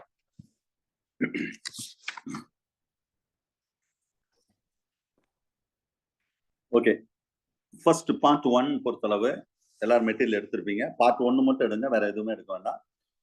பார்ட் 1 பொறுத்தளவு இன்ட்ரோடக்ஷன் நல்லா ஆரம்பிச்சு மாலிகுலர், அதாவது பேசிக்கா கிராசிங் ஓவர் வரைக்கும், இன்ட்ரோடக்ஷன் ஆஃப் ஜெனடிக்ஸ்ல ஆரம்பிச்சு கிராசிங் ஓவர் வரைக்கும் நான் உங்களுக்கு ஃபுல்லாவே பார்ட் 1ல கொடுத்துருப்பேன். சரியா? ஃபர்ஸ்ட் பேசிக் தான் நிறைய இருக்கும். இதே இது வந்து நீங்க பேசிக் கான்செப்ட் மெட்டீரியல் பாருங்க, இன்னும் என்ன எக்ஸாமுக்கு தேவையோ அதை மட்டும் தான் கொடுத்துருப்பேன். பேசிக் கான்செப்ட்ல எல்லாம் ஞாபகம் வச்சுக்கோங்க. சரியா? அது நம்ம பார்த்துக்கலாம். அந்த ஏரியா ரொம்ப நான் சொல்றேன். கொஸ்டின் எப்படிலாம் வர வாய்ப்பு இருக்கு அதெல்லாம் நான் சொல்றேன் நான். சரியா? நெக்ஸ்ட் அதே மாதிரி அடுத்த சண்டேக்கும் டெஸ்ட்டுக்கு நல்லா ப்ரிப்பேர் பண்ணுங்க. அதே மாதிரி வாட்ஸ்அப் குரூப்பை வாட்ச் பண்ணிக்கோங்க. நான் ஆக்சுவலி இன்னைக்கு கிளாஸ் இருக்கலாம், இல்லாமல் இருக்கலாம், இல்லை நான் அப்படின்னு சொன்னேன். ஏன்னா நான் திடீர்னு நாங்க ரிவிஷன் பேட்ச் கிளாஸ் வைக்கல, உங்களுக்கு வச்சிருவேன் நான். ஓகே, அவே நீங்க வாட்ஸ்அப் குரூப் தான், நீங்க யாருக்கு இனிமே இண்டிவிஜுவல் எதுவுமே வராது. வாட்ஸ்அப் குரூப்ல கிளாஸ் இருந்தா உங்களுக்கு நானே மென்ஷன் பண்ணிடுவேன் கிளாஸ் இருக்கு அப்படின்னு சொல்லிட்டு. சரியா? ரைட். அவர் கிளாஸை என்ன காரணம் இருந்தாலும் சரி, தயவு செய்து நான் ரெக்வஸ்ட் பண்ணி கேட்டுக்கிறேன், கிளாஸை மட்டும் அவாய்ட் பண்ணாதீங்க. ஏன்னா திரும்ப நான் ரெக்கார்டடோ எதுவுமே கொடுக்க போறது கிடையாது. கிளாஸ் கவனிச்சிட்டாலே ஆல்மோஸ்ட் ஒரு பயம் போயிடும் உங்ககிட்ட. இந்த மெட்டீரியல் பார்த்தோம்னா ஒரு பயம் வரும். ஐயோ இது எப்படி படிக்கிறது, இவ்வளவு மனப்பாடம் பண்ண முடியுமா? ஜென்மத்துக்கு மனப்பாடம் பண்ண முடியாது. ஸ்டேட் ஃபர்ஸ்ட் எடுக்கிறவங்களுக்கு மனப்பாடம் பண்ண வாய்ப்பு இல்லை. ஓகேவா? ஸோ அப்போ வந்து எப்படி சார் அப்படின்னா கேட்டா, எந்த ஏரியா எப்படியோ அது ஸ்மார்ட் ஒர்க் பண்ணணும், சும்மா ஹார்ட் ஒர்க் பண்ணக்கூடாது. ஸ்மார்ட் ஒர்க், அந்த ஸ்மார்ட் ஒர்க் தான் உங்களுக்கு வந்து ஹெல்ப்ஃபுல்லா இருக்கும். ஏன்னா ஃபுல்லா காம்படிட்டிவ் எக்ஸாம் பொறுத்தளவு அப்படித்தான், ஸ்மார்ட் ஒர்க். சரியா? அதை ஞாபகம் வச்சுக்கோங்க. அதே மாதிரி இன்னொன்று நான் சொல்லியிருக்கேன், உங்களுக்கு ஆன்லைன்ல வரப்போதா ஆஃப்லைன்ல வரப்போதா அது தெரியல பிஜி பொறுத்தளவு. ஏன்னா யூஜி வந்து ஆஃப்லைன்ல தான் டெஸ்ட் நடந்தது. ஆஃப்லைன் மீன்ஸ் ஓஎம்ஆர்ல நடந்தது. ஒவ்வொரு இடம் டெஸ்ட் எழுதும் போதும் பக்கத்துல ஓஎம்ஆர் சீட்டை வந்து நீங்க என்ன செஞ்சுக்கிறீங்க, ஏதோ ஒரு பிரிண்ட் எடுத்து ஓஎம்ஆர் சீட் வச்சுக்கோங்க. அதையும் நீங்க கிராக் பண்ணி பாருங்க. ஸோ இதெல்லாம் வந்து ஸ்டூடெண்ட், யூஜி ஸ்டூடெண்ட்ஸ் நிறைய ஃபீட்பேக் கொடுத்தாங்க. சார் மற்றவங்களாம் ஓஎம்ஆர்லாம் தப்பா ஷேர் பண்ணாங்களா சார்? நம்மளாம் எதுவுமே, நாங்கள் ஃபுல்லாவே அவங்களுக்கு வந்து ஆன்லைன் நடந்தாலும் டெய்லி எனக்கு ஓஎம்ஆர்லயும் டெஸ்ட் எழுதணும். அவங்க ரெண்டுமே ஷேர் பண்ணணும், அங்கேயும் கிளிக் பண்ணணும், இங்கேயும் ஷேர் பண்ணணும். அவ்வளவு யூஸ்ஃபுல்லா இருந்துச்சு சார், டைம் சேவ் பண்றதுல இருந்து அவ்வளவு எங்களுக்கு யூஸ்ஃபுல்லா இருந்ததுன்னு ஃபீட்பேக் கொடுத்தாங்க. அதே தான் நானும் உங்களுக்கு சொல்றேன் நான். ஸோ ஓஎம்ஆரும் கொஞ்சம் யூஸ் பண்ணுங்க. ஏன்னா எப்படினாலும் வரலாம். ஓஎம்ஆர் திடீர்னு ஓஎம்ஆர்னு சொல்லிட்டு அந்நேரம் என்ன செய்யறது? அதுக்கு தான் நான் சொல்றேன், அந்த 2 months மட்டும் ப்ராக்டிஸ் பண்ணாம மற்ற ஸ்டூடெண்ட்ஸை விட, மற்ற இன்ஸ்டிடியூட் விட நம்ம இது வந்து டிஃப்ரெண்டா இருக்கணும். நம்ம டார்கெட் வந்து பாஸ் பண்றது கிடையாது, ஓப்பன் கோட்டா டாப் ரேங்க்ல வர்றதா நம்ம டார்கெட்டா இருக்கணும். ஞாபகம் வச்சுக்கோங்க. சரியா? Right. So come to the point. Gene interaction And two, crossing over. First, introduction of the genetics. Genetics, what is meant by genetics? The science or study about the heredity or variation. சரியா? Genetics அப்படின்னு சொன்னோம்னா heredity or variation அப்படின்னு சொல்லக்கூடியது. Heredity or variation. சரியா? Right. So இதுல வந்து ஹெரிடிட்டின்னா உங்களுக்கு தெரியும். நம்ம இப்போ திடீர்னு ஒரு சைல்டு குழந்தை பிறக்குதுன்னா ஒரு அம்மா மாதிரி இருக்காங்க, அப்பா மாதிரி இருக்காங்க, தாத்தா மாதிரி இருக்காங்க. இதுல வந்து அந்த gene will be it will be transferred to that next generation. The gene will be transferred the parent to young ones. That is called heredity characters. So நம்ம ஜெனடிக்ஸ் அப்படின்னு சொன்னாவே நம்ம யார் ஞாபகம்னா மெண்டல் தான். இவர் தான் இந்த இருக்கார் பாருங்க, பிக்சர்ல காமிச்சிருக்கேன் பாருங்க, ஜான் கிரிகர் மெண்டல். இதுதான் ஃபாதர் ஆஃப் ஜெனடிக்ஸ் அப்படின்னு சொல்றோம். சரியா? Father of genetics. ஸோ அப்ப ஏன் சார் அவ்வளவு இம்பார்ட்டன்ட்னா இவர் ஏகப்பட்ட விஷயங்கள் ஜெனடிக்ஸ்ல பண்ணியிருக்காரு. பட் இதுல என்னன்னா இந்த ஃபாதர் ஆஃப் ஜெனடிக்ஸ்னா நம்ம வந்து மெண்டல், ஜார்ஜ் கிரிகர் மெண்டல் சொல்றோம். பட் இந்த வார்த்தையை சொன்னவர், the genetics the word coined by அப்படின்னா அவர் வேற. அவர் பேர் வந்து பேட்டிசன். பேட்டிசன். சரியா? நல்லா ஞாபகம். இந்த word coined by the genetics அப்படின்னு சொன்னா பேட்டிசன் அவர் பேர். சரியா? இது ஆக்சுவலி இவர் என்ன சொன்னாருப்பாருன்னா த பிசியாலஜிக்கலி ஆஃப் ஹெரிடிட்டி அண்ட் வேரியேஷன் அப்படின்னு சொல்லியிருப்பாரு பேட்டிசன். 1906 சொல்லியிருப்பாரு இவர் வந்து. ஸோ அது என்ன சார் வேரியேஷன் அப்படின்னு ஒரு வார்த்தை சொல்றீங்களா சார்? அது என்ன variation? Variations different between that individuals. இப்போ உங்களுக்கும் எனக்கும் நிறைய வேரியேஷன் இருக்கும். இந்த கிளாஸ்ல உள்ள எல்லாருக்கும் ஒரே மாதிரி கிடையாது, நிறைய வேரியேஷன் இருக்கும். So this variations are two type is that. சரியா? That is a hereditary variation and environmental variation. That is a hereditary variation. So the difference are due to that genetic or genic difference. And the gene level enna difference. That hereditary சொல்லுது. It's associated with an inherited character. அதாவது நம்ம உங்களுக்கு உங்க family members உங்களுக்குன்னு ஒரு character இருக்கும். நல்லா ஞாபகம் வச்சுக்கோங்க. சரியா? அதுதான் இன்ஹெரிட்டட் கேரக்டர். நம்ம உடல்லயே நம்ம ஜீன்லயே இருக்கும் அந்த பண்பு. அந்த ஃபேமிலிக்குன்னு ஒரு பண்பு இருக்கும். சரியா? சோ அதுதான் இன்ஹெரிட்டட் கேரக்டர். அதுதான் ஹெரிடிட்டி வேரியேஷன் ஹெரிடிட்டி. இதே என்வாயரன்மெண்டல் வேரியேஷன்னா this difference arise due to that environment. ஒரு என்வாயரன்மெண்ட் அந்த டிஃபரன்ஸ் தாக்கத்தை ஏற்படுத்தும். என்ன தாக்கத்தை ஏற்படுத்தும்? ஈவன் த ஃபுட்டு, கிடைக்கிற ஃபுட்டு, டெம்பரேச்சர், அந்த அதர் எக்ஸ்டர்னல் ஃபேக்டர்ஸ், அது கூட ஒரு தாக்கத்தை ஏற்படுத்தும் அந்த வேரியேஷனை. ஏன் ஒரு நார்மல் ஒரு ஃபேமிலி, ஒரு அதாவது middle class, below middle class, இல்ல எபோ மிடில் கிளாஸ் அப்படி கூட வச்சுக்கோங்க. ஸோ அப்ப அவங்க நம்ம சில்ட்ரனை வளர்க்கக்கூடிய அந்த விதம் அப்படின்னு சொல்றோம் பாத்தீங்களா, அங்க என்வாயன்மெண்ட் வந்து it will B influence that factor. அது உண்மை. ரொம்ப ரேர் கேஸ்வானா இருக்கும். சரியா? அந்த என்வாயன்மெண்ட் வந்து இது நான் வந்து சும்மா ஒரு இதுக்காக எக்ஸாம்பிள் சொல்றேன். Even the food also, food கிடைக்கிற இடம், என்ன டைப் ஆஃப் ஃபுட்டு சாப்பிடுறாங்க, சரியா, அமைதியா என்ன டைப் ஆஃப் கண்டிஷன்ல இருக்காங்க. ஸோ ஒரு ஈவன் தட் ஒரு கலர் ஆஃப் த ஸ்கின்னு கூட that environment also to decide. Even gene decide பண்ணாலும் தட் என்வாயன்மெண்ட்டும் decide with that. It will be arise with that. அதுதான் ரெண்டு டிஃப்ரெண்ட் வேரியேஷன் அப்படின்னு சொல்றோம். ஸோ இதுல வந்து genetics generally to become to grown in truth அப்படின்னு சொல்றோம். ஜெனடிக்ஸ் அப்படின்னு சொல்லக்கூடியது. சரியா? ஸோ த ஜெனடிக்ஸ் த சிம்பிளா இன்னும் ஒரு லைன்ல சொன்னா it's a coming into being. Genetics that scientifically we can say that. அதுல ஹிஸ்டாரிக்கல் பேக்ரவுண்ட் ஜெனடிக்ஸ் எடுத்தா பயங்கரமா இருக்கும். ஏன்னா நிறைய சயின்டிஸ்ட் நிறைய பேர் அதுல ஜெனடிக்ஸை பத்தின விஷயங்கள் சொல்லியிருப்பாங்க. மெண்டல் ஏன்னா ஜெனடிக்ஸ்ன்னு சொன்னாவே நான் ஏற்கனவே சொல்லிட்டேன் மெண்டல் தான். ஏன்னா ஏன்னா அவ்வளவு இம்பார்ட்டன்ட் இவருடைய ரோல் ஜெனடிக்ஸ்ல உண்டு. சரியா? 1822 to 1884 வரைக்கும் தான் இவருடைய பீரியட்.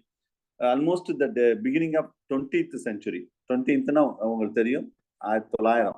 இதுதான் 20th century அப்படின்னு சொல்றோம்.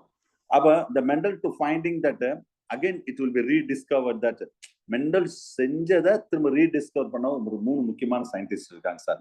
அவங்க வந்து ஈகோ டியூரிஸ், காரன்ஸ் அண்ட் டாஸ்மார்க். ரிப்பீட்டடா நிறைய காம்படிட்டிவ் எக்ஸாம்ல கேட்ட கொஸ்டின் இருக்குது, ஞாபகம் வச்சுக்கோங்க. ஓகேவா? நிறைய தடவை அது யார் வந்து ரீடிஸ்கவர் பண்ணாங்க, எந்த 3 சயின்டிஸ்ட் ரீடிஸ்கவர் பண்ணாங்க? பேஜ் நம்பர் 2ல இருக்கும்னு நினைக்கிறேன், ஐ திங்க். சரியா? யார் வந்து டிஸ்கவர் பண்ணாங்க அது பார்த்துக்கோங்க. மெண்டல்ல 3 முக்கியமான கோவொர்க்கர்ஸ்னு கூட கோவொர்க்னு சொல்லக்கூடாது, ரீடிஸ்கவர் பண்ணவங்க இவங்கெல்லாம். ரைட். ஸோ அப்ப இப்ப எப்படி கிறிஸ்து பிறப்பதற்கு முன் கிபி கிமு அப்படின்னு சொல்றோமோ, நம்ம அப்படிதானே ஜெனரலா சொல்லுவோம் ஹிஸ்டரி படிக்கும் போது. கிறிஸ்து பிறப்பதற்கு முன், கிறிஸ்து பிறப்பதற்கு பின் அப்படின்னா.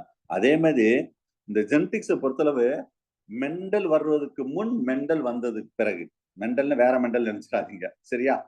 ரைட். அதாவது மெண்டலின் இரா அப்படின்னா மெண்டல் இருக்கும்போது ஜெனடிக்ஸ் எப்படி இருந்தது. ப்ரீ மெண்டலின் இரா அப்படின்னு என்னது, மெண்டல் வர்றதுக்கு முன்னாடி. போஸ்ட் மெண்டலின் இரா, மெண்டல் இறந்த பிறகு யாரெல்லாம் மெண்டல் ரிலேட்டட், மெண்டல் சொன்ன விஷயத்த ரீடிஸ்கவர் பண்ணாங்க. அப்ப அவ்வளவு இம்பார்ட்டன்ட் மெண்டல், சரியா? அப்ப ப்ரீ மெண்டலின் இரா அப்படின்றது மெண்டல் வர்றதுக்கு முன்னாடி நிறைய சயின்டிஸ்ட் அதுக்கு ரிலேட்டடா மெண்டல் வர்றதுக்கு முன்னாடி ஒவ்வொருத்தரும் ஒரு மாதிரி வித்தியாசமா சொன்னாங்க. சரி, அதெல்லாம் சும்மா நீங்க உடனே ரீட் பண்ணி விடுங்க போதும் சார். இது ஈவன் இந்த தியரி எல்லாமே எவல்யூஷனுக்கும் பொருந்தும், ஞாபகம் வச்சுக்கோங்க. அங்கேயும் நான் சொல்லுவேன் எவல்யூஷன் நடத்தும் போதும். So the vapour and fluid theory first என்ன சொன்னாங்கன்னு கூட தெரிஞ்சுக்கோங்க. இதை மெண்டல் வர்றதுக்கு முன்னாடி ஜெனடிக்ஸை பத்தி யார் யாரு என்ன சொன்னாங்க, சயின்டிஸ்ட் பேரு என்ன சொன்னாரு, அதை மட்டும் தெரிஞ்சுக்கோங்க போதும், சரியா? இது வந்து இந்த இடத்துல வேப்பர் தியரி அப்புறம் ஃபர்ஸ்ட் சொல்ல முடியுங்களா, வேப்பர் தியரி அப்படின்னு சொல்லக்கூடியது.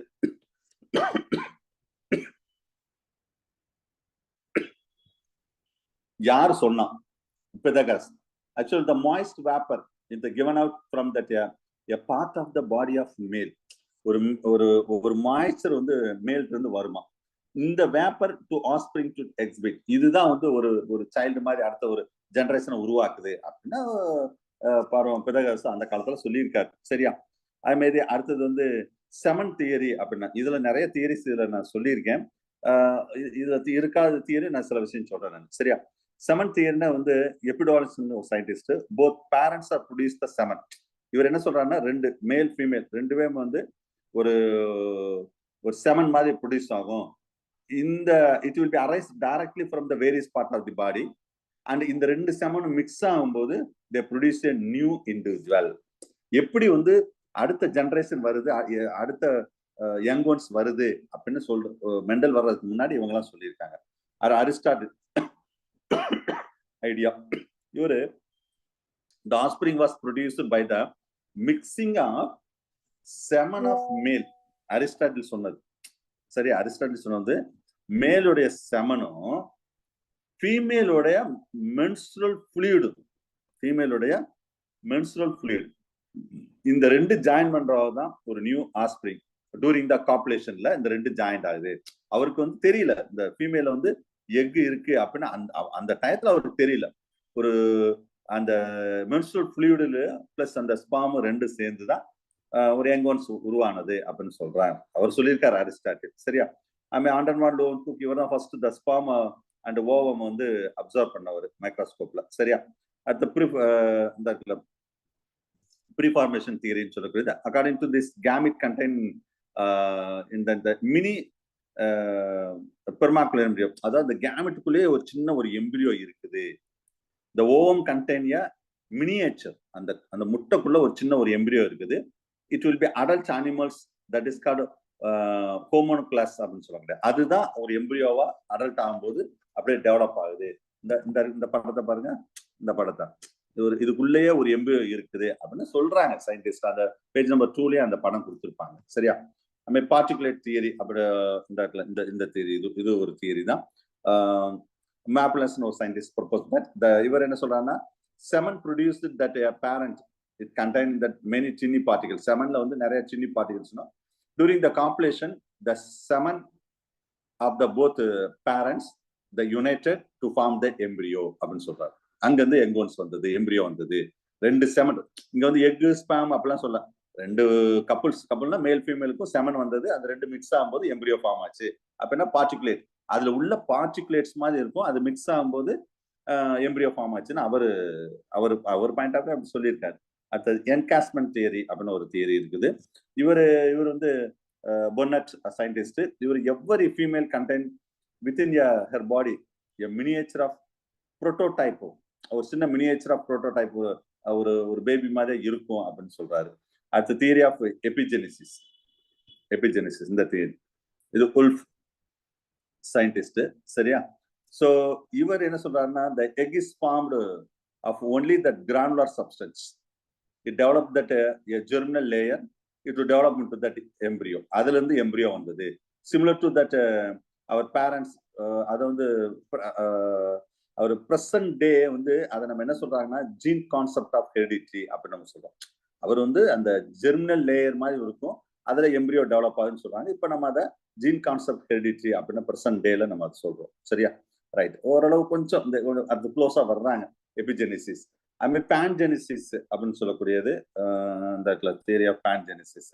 இவர் வந்து டார்வின். பேன்ஜெனிசிஸ்னாவே ஏன்னா இங்க பாருங்களா, இந்த நம்மால் இருக்காரு பாருங்க டார்வின், தாடி எழுதி வச்சுட்டு. இவர் வந்து பேன்ஜெனிசிஸ்ல அவரோட ரோல் உண்டு.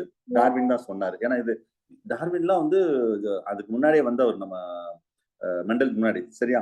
சோ அவர் என்ன சொல்லுவாருன்னா, ஈச் செல் பாடி எ மைனூட் காப்பி, ஒவ்வொரு செல்லையும் ஒரு சின்ன காப்பி மாதிரி இருக்கும். அதுக்கு பேர் தான் ஜெம்யூல்ஸ், இல்லைன்னா அதுக்கு பேர் தான் பேன்ஜென் அப்படின்னு சொல்றாரு. So that liberated into the blood. இது இந்த ஜெம்யூல்ஸோ பேன்ஜெனோ பிளட்ல வந்து லிபரேட் ஆகுது. சரியா? அண்ட் டெபாசிட், இது நேரா எங்க போய் டெபாசிட் ஆகுதுன்னா டெஸ்டிஸ்லயும் ஓவரிலும் போய் டெபாசிட் ஆகுது. அங்க இருந்து the young once are formed அப்படின்னு சொல்றாங்க. அவர் சொல்றாரு பேன்ஜெனிசிஸ் தியரியில, டார்வின் சொல்றாரு இப்படிதான் எம்பிரியோ ஃபார்ம் ஆச்சுன்னு சொல்றாங்க. I mean experiment of the knight and cross rabbit, அதுல நிறைய எக்ஸ்பெரிமெண்ட் மூலம் வந்து சில விஷயங்கள் சொல்லியிருக்காங்க. இதெல்லாம் ஃபெயிலியர் தியரி தான். ரீசன் ஆஃப் மெக்கானிசம் ஹெரிடிட்டி இதெல்லாம் ஃபெயிலியர் தான். ஜெர்ம் பிளாசம் தியரி இந்த பார்த்தீங்களா, 9வது தியரி, இது ரொம்ப முக்கியமான தியரி தான். ஓரளவு ஜெர்ம் பிளாசம் இது வந்து நம்ம எவல்யூஷன்ல படிப்போம். ஜெர்ம் பிளாசம் தியரின்னு சொன்னாவே நம்மளுக்கு ஞாபகம் வர்றது வந்து ஆகஸ்ட் வெய்ஸ்மேன். இவர் வந்து ஐ திங்க் லமார்க் சொன்னதை வந்து டிஸ்ப்ரூவ் பண்ணுவார். அதை சொன்னதை கொஞ்சம் மாடிஃபை பண்ணி இவர் சொல்லுவார். அதான் germ plasm theory, August Weismann. So இவர் என்ன சொல்ல வர்றாருன்னா, he explained that both heredity and the development of animals. அவரு ஒரு ஹெரிடிட்டியை பத்தியும் அனிமல் எப்படி டெவலப் ஆகுது அதை பத்தி நல்லாவே டீல் பண்ணாரு. அதாவது லாமார்க் என்ன சொன்னார்னா, ஸோ ஒரு இன்கிரிடியன்ட் பொட்டன்ஷியல்ட்டு இருக்கும், அதுதான் அடுத்த ஜெனரேஷனுக்கு கடத்தப்படும்.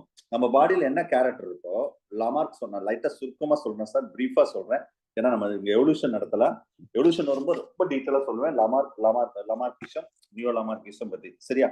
இங்க அவர் என்ன சொல்ல வந்தாருன்னா, லாமார்க் நம்ம பாடியில உள்ள கேரக்டர் அடுத்த ஜெனரேஷன் போகும், அவ்வளவுதான் முடிச்சுக்கிட்டார்.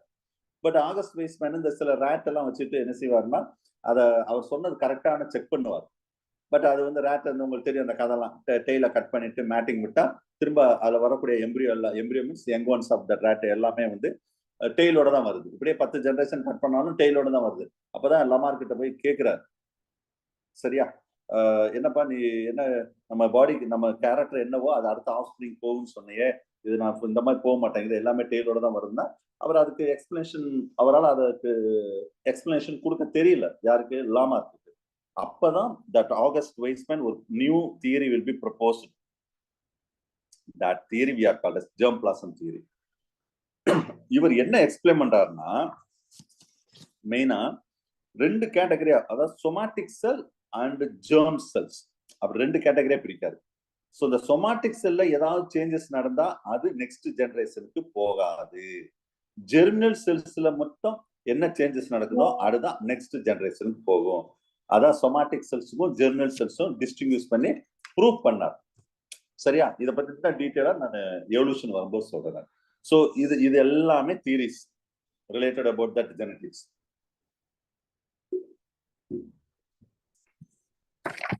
மெயினா ப்ரீ மெண்டலின் தான். சரியா?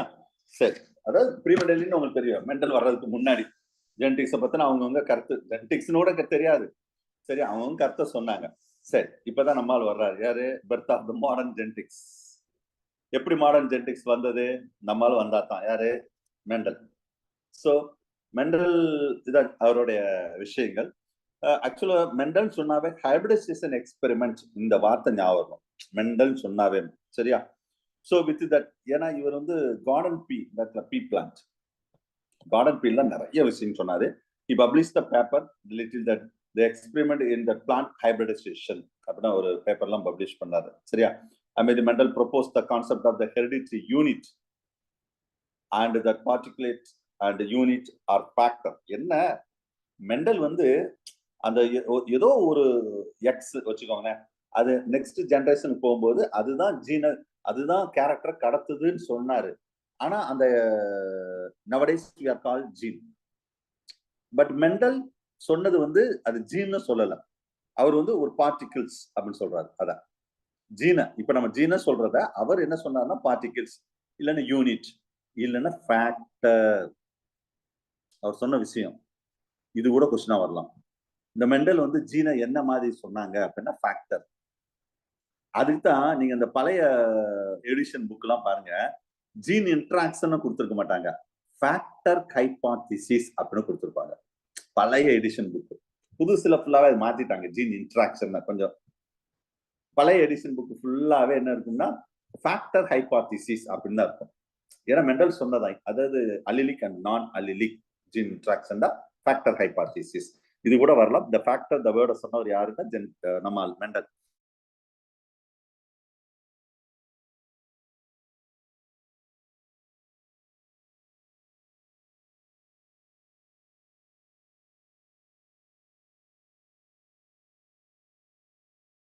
சார் கேட்கலங்க சார். சார் வாய்ஸ் கேட்கல sir. Sir voice is not audible sir.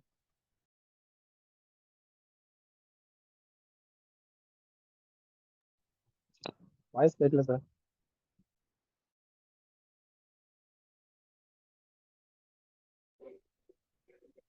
இருங்க சார் கால் பண்ணுங்க.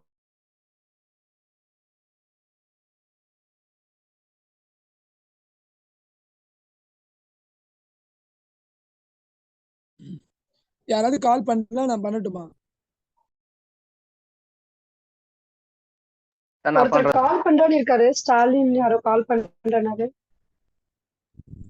நான் தான் மேடம் பால் பாண்டி. இல்ல அதான் யாராவது நீங்க பண்றீங்களா இல்ல நான் சார் கூப்பிடவான்னு கேட்டேன். பண்ணுங்க எல்லாரும் ஒரே நேரத்துல பண்ணுவோம்ல. ஆமா பண்ணுங்க, நீங்களே பண்ணுங்க. சார் பண்றேன்றாரு, இருப்பாரு அந்த சார். அவர் பண்ணும்போது நான் பண்ண பிஸின்னு வரல, அதுக்காக தான் யாராவது ஒருத்தர் ட்ரை பண்ணுங்கன்றேன். ஒருத்தர் பண்ணிருக்காங்க நினைக்கிறேன், பார்க்கலாம். ஒரு 2 மினிட்ஸ் பார்க்கலாம், இல்லைன்னா நீங்க பண்ணி பாருங்க, ட்ரை பண்ணுங்க. எப்பயுமே நான் தான் பண்ணுவேன், இன்னைக்கு அவர் பண்ணட்டும், ஒன்றும் பிரச்சனை இல்லை.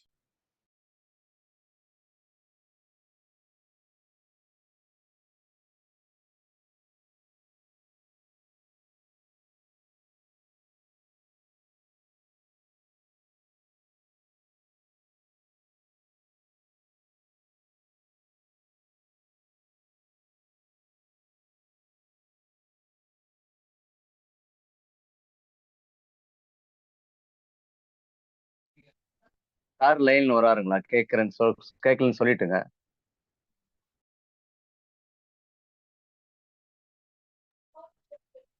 கால் பண்ணிட்டீங்களா சார்? பண்ணிட்டுங்க சார், சொல்லிட்டுங்க சார் கேட்கலன்ட்டு. சார் லைன்ல வரேன்னு சொல்லியிருக்காருங்க, வெயிட் பண்ண சொல்லியிருக்காருங்க. Okay sir, okay, thank you.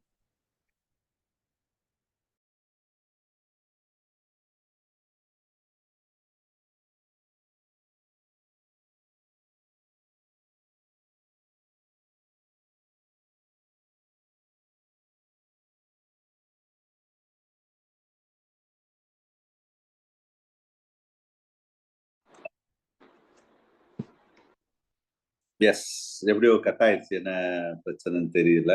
ஒரு நிமிஷம். இப்ப நான் பேசுறது கேட்கும்னு நினைக்கிறேன். இப்ப கேக்குதுங்க sir. Yes yes yes S.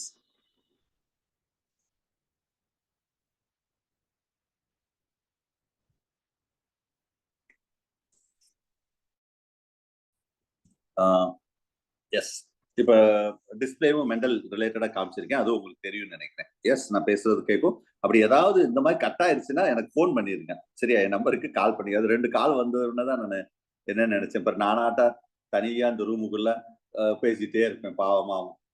என்னையும் கொஞ்சம் கன்சிடர் பண்ணுங்க, சரியா?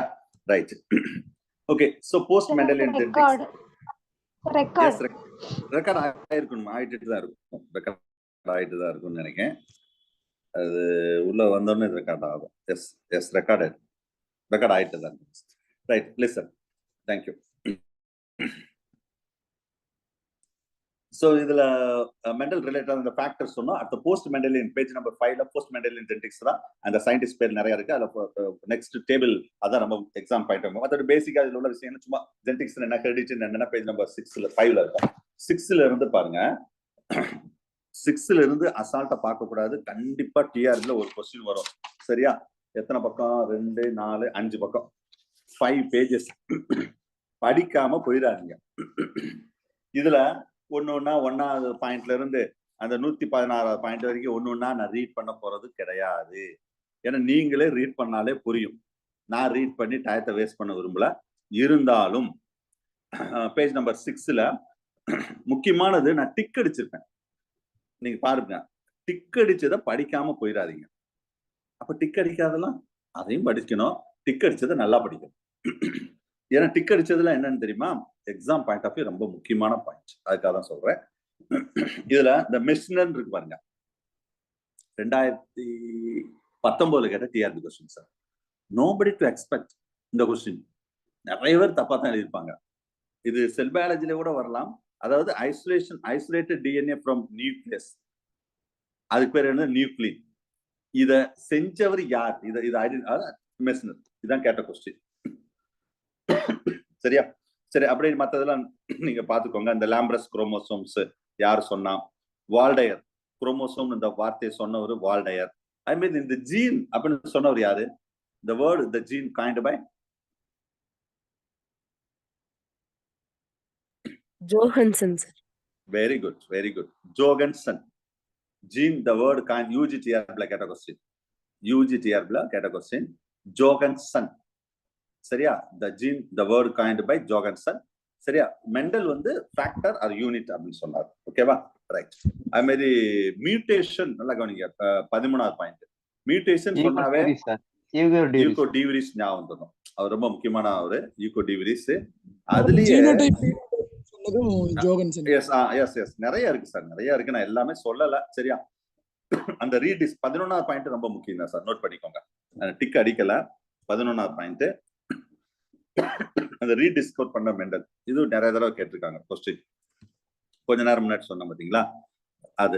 இந்த லான்ஸ்டெய்னர் டிவிரிஸ் பாத்துக்கோங்க. சூடான், இது ரொம்ப முக்கியமான கொஸ்டின் சார்.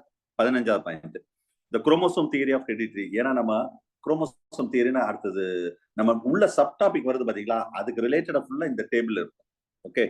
அதே மாதிரி பேட்சன் புன்னட் இது லிங்கேஜ் கேட்க வாய்ப்பு இருக்கு. B plant linkage. ஏன்னா லிங்கேஜ் நம்ம சிலபஸ்ல உள்ளதை இந்த ஏரியால வந்தாலே டக்குன்னு நல்லா பார்க்கும். சரியா? ரைட். ஐ மீன் மல்டிபிள் ஃபேக்டர் ஹைபாத்திசிஸ் போட்டாங்க பாத்தீங்களா, அதுல மல்டிபிள் ஃபேக்டர் ஹைபாத்திசிஸ். இந்த டேர்ம் ஜோகன்சன் இந்த வந்துட்டார் பாருங்க 20வது பாயிண்ட்ல. ஜோகன்சன் சார் கூட சொன்னார்ல, ஜீனோடைப் பீனோடைப்னு சொன்னவர் அவர் தான், ஜீன் சொன்னவர் அவர் தான். சரியா? கொராட் இன்பான் எரர் ஆஃப் மெட்டபாலிசம் கேட்க வாய்ப்பு இருக்கு சார். சிஎஸ்ஆர்ல கேட்ட கொஸ்டின் சார் இது. ஏன்னா நம்ம இன்பான் எரர் ஆஃப் மெட்டபாலிசத்தை பத்தி பயங்கரமா படிச்சிருப்போம். பினால்கிட்டோனரி, ஆல்கபெட்டினரி, என்ன என்சைம் வரும், என்ன டாமினன்ட், என்ன ரிசெசிவ், ஆல்பினிசத்துக்கு என்ன, எல்லாம் படிச்சிருப்போம். இந்த வார்த்தையை சொன்னவர் யாருன்னு கேட்டு போயிட்டே இருப்பாங்க. சரியா? அதுக்காக சொல்றேன்னு கொராட் ஞாபகம் வச்சுக்கோங்க. ரைட். அடுத்தது ஸ்டோன்ட் ரொம்ப முக்கியமான கொஸ்டின். இது 25வது பாயிண்ட் ரொம்ப முக்கியமானது. ஏன்னா ஜெனடிக் மேப் நம்ம சிலபஸ் உண்டு. அப்ப இந்த இது யாரு கன்ஸ்ட்ரக்ட் பண்ணாங்கன்னு கேட்பாங்க. ஸ்டோன்ட் டிஆர்பில கேட்டாங்கன்னு நினைக்கிறேன் ஐ திங்க் இந்த கொஸ்டின். சரியா? அதுக்கடுத்து 28வது பாயிண்ட் பாருங்க, முல்லர். இவருக்கும் ஈகோ டிவிரிஸ்க்கு என்ன வித்தியாசம்? இதுவும் எக்ஸாம்ல கேட்ட, வேற காம்படிட்டிவ் எக்ஸாம்ல கேட்ட கொஸ்டின் சார். அதாவது மியூட்டேஷன் சொன்னா ஈகோ டிவிரிஸ் ஞாபகம் வரும். அது மாதிரி ஆர்டிபிஷியல் இன்டியூஸ்டு மியூட்டேஷன் இல்லைன்னா இன்டியூஸ்டு மியூட்டேஷன் அப்படின்னு சொன்னா முல்லர் தான் ஞாபகம் இருக்கும். மைண்ட்ல வச்சுக்கோங்க. நிறைய எக்ஸாம்ல கேட்ட கொஸ்டின். நீங்க மியூட்டேஷன் உடனே ஈகோ டிவிரிஸை போட்டுறக்கூடாது. ஓகேவா? ரைட். மற்றதெல்லாம் நீங்க அப்படியே ரீட் பண்ணுங்க சார். கிரிப்ட் அதெல்லாம் யார் யார் என்ன சொன்னாங்க அப்படியே ரீட் பண்ணுங்க. அடுத்த பேஜுக்கு வாங்க. அடுத்த பேஜ்ல அதே மாதிரி முக்கியமான பாயிண்ட் நான் சொல்லியிருக்கேன். அதுல வந்து 42 பாயிண்ட் நம்பர் 42ல வந்து சார் சிலது நான் விட்டுட்டு அப்படியே போறேன்னு நினைச்சிட்டு நீங்க அசால்ட்டா விட்டுறாதீங்க. சரியா? ஏன்னா இந்த பீடல் டேட்டம் கூட முக்கியம் தான். 36 அதுல நியூரோஸ்பாரால நிறைய விஷயங்கள் சொல்லியிருப்பாரு. நீங்க எல்லாம் ரீட் பண்ணிக்கோங்க. நான் ஒண்ணுன்னா ரீட் பண்ணா டைம் வேஸ்ட் தான். ஏன்னா இதுல எக்ஸ்பிளைன் பண்ற அளவுக்கு நான் ஒன்னும் பெருசா இந்த எக்ஸ்பிளைன் பண்ற அளவுக்கு ஒண்ணும் கிடையாது. நீங்களே ரீட் பண்ணி இவ்வளவு மனப்பாடம் பண்ண முடியுமா சார்? இது ஃபுல்லா குரோனாலஜிக்கல் ஆர்டர்ல அடிக்கிருக்கு. அந்த இயர் பாருங்க, ஃபுல்லா இன்க்ரீசிங் ஆர்டர்ல போயிட்டே இருக்கும். அப்ப நீங்க ஒரு ஜெனடிக்ஸ் பத்தின ஃபுல் ஹிஸ்டரி இதுல இருக்கு. இந்த 5 பேஜஸ்ல யார் யார் என்ன செஞ்சாங்கன்னா கண்டிப்பா இந்த டேபிள் வந்து ஒரு கொஸ்டின் ஷோர், நோ டவுட், ஞாபகம் வச்சுக்கோங்க. சரியா? ரைட். ஸோ இதே மாதிரி தான் நான் பேசிக் கான்செப்ட்லயும் நிறைய விஷயங்கள் நான் சொல்லியிருப்பேன், பார்த்துக்கோங்க. அது மாதிரி 42ல இந்த டிரான்ஸ்போசன் எலமெண்ட் கேட்க வாய்ப்பு இருக்கு. ஏன்னா நம்ம இதுல ஜம்பிங் ஜீனை பத்தி படிப்போம் பயோடெக்னாலஜில. சரியா? அதே மைண்ட்ல வச்சுக்கோங்க. Watson Crick, right. அடுத்த கோரன்பர்க், அது வந்து டிஎன்ஏ பாலிமரேஸ். நம்ம சென்ட்ரல் டாக்மா நான் சொன்ன பார்த்தீங்களா லாஸ்ட் கிளாஸ்ல, Crick, Meselson Stahl, TR black கேட்ட question, semi conservative method of replications. சரியா? ரைட். ஃபர்ஸ்ட் வந்து அத வாட்சன் கிரீக் சொல்லியிருப்பாங்க, அதை இவரை கொஞ்சம் கன்ஃபார்ம் பண்ணுவாங்க இவங்க வந்து. சரியா? ரைட். அதெல்லாம் பார்த்து 1 gene 1 enzyme type pedal and datum கேட்க வாய்ப்பு இருக்கு. இதெல்லாம் பேசிக்கான கொஸ்டின் இதெல்லாம். சரியா? அதுமாதிரி சிஎஸ்ஆர்எஸ் லெட்டர்லாம் இந்த டேபிள் வந்து ஷுவரா கொஸ்டின் இருக்கும், அது இதுல மிஸ்ஸே ஆகாது. அதுமாதிரி இந்த ஜீன் எக்ஸ்பிரஷன் ஒரு சொன்ன பார்த்தீங்களா லாஸ்ட் கிளாஸோட நடத்தினேன், ஜாக்கப் மோனார்டு, அவங்க தான் ஒப்ரான் கான்செப்ட்ஸ் தான் ஜீன் எக்ஸ்பிரஷன். சரியா? அதுமாதிரி டிஆர்என்ஏ வந்து ஹோலி, இது பிஜிலே கேட்ட கொஸ்டின், லாஸ்ட் பாயிண்ட் 65 நினைக்கிறேன். சரியா? அது மாதிரி அடுத்த பேஜ்ல அப்படியே ஒண்ணுனா வாங்க. ரிவர்ஸ் டிரான்ஸ்கிரிப்ட் யார்? எஸ், இத சொல்லணுமா? ஓகே. சோ ரிவர்ஸ் டிரான்ஸ்கிரிப்டேஸ் அதே மாதிரி 78ஆம் பாயிண்ட் இம்யூனோகுளோபின்ல இந்த क्वेश्चन வரும். ஏடல்மேன் ஆக்சுவலா இந்த இம்யூனோகுளோபின் ஸ்ட்ரக்சர் இவர் தான் ஃபுல்லாவே எக்ஸ்பிளைன் பண்ணிருப்பார். மத்ததான் அப்படியே நீங்க ஃபுல்லா ரீட் பண்ணிக்கோங்க சார். அதுல ஜம்பிங் ஜீன் கான்செப்ட் 92ல 94ல monoclonal antibody, DNA finger print syllabus இல்ல இருந்தாலும் ஃபுல்லா ஒரு கோத்ரூ பண்ணிக்கோங்க எல்லாத்துக்கும். பேஜ் நம்பர் 9லயும் அதே மாதிரி ஃபுல் சயின்டிஸ்ட் ஆல்மோஸ்ட் 2007 வரைக்கும் தான் சொல்லியிருக்கு. இருந்தாலும் நீங்க ஃபுல்லாவே பார்த்துக்கோங்க. சரியா? ரைட். ஸோ இதெல்லாம் வந்து எப்படி சொல்றது, ஒரு ஹைரார்கில ஜெனடிக்ஸ் ரிலேட்டடா என்னென்ன விஷயங்கள்லாம் செஞ்சாங்க அப்படின்னு சொல்லிட்டு ஒரு ஹைரார்கி விஷயங்கள் இருக்கு. சரி, அடுத்தது ஒரு ஜெனடிக்ஸ்னா என்னென்ன வேர்ட்ஸ்லாம் நம்மளுக்கு தெரிஞ்சிருக்கணும். Basic concept of the genetics அப்படின்னு சொல்லுவோம் இது பேர். சரியா? ஒரு நார்மலா ஒரு ஜெனடிக்ஸ்னா ஒரு பேசிக்கான விஷயங்கள் ஃபுல்லா நமக்கு தெரியணும். அதுதான் நம்ம ஜெனடிக்ஸ் அப்படின்னு சொல்றோம். இந்த டெர்மினாலஜி அப்படின்னு சொல்லக்கூடிய ஜெனரலா நம்ம சொல்றது வந்து terminology. Okay. So genetics already we have defined that the center of that heredity of the cells that everything is a nucleus. Genetic material na அது maybe that's a DNA இல்ல RNA இருக்கலாம். In the case of the DNA, prokaryotic and eukaryotic cells ல இருக்கும். DNA that organized the genetic material, you know very well. சரியா? DNA தான் ரொம்ப முக்கியமானது. RNA சில வைரஸ்ல RNA இருக்கும். சரியா? The functional unit அப்படினு பார்த்தா DNA ல gene தான். It's a basic protein, histone type of proteins are present and the chromosomes also they having. So gene is a functional unit of heredity அப்படினு சொல்றோம். தட்ல gene. So functional use of the heredity.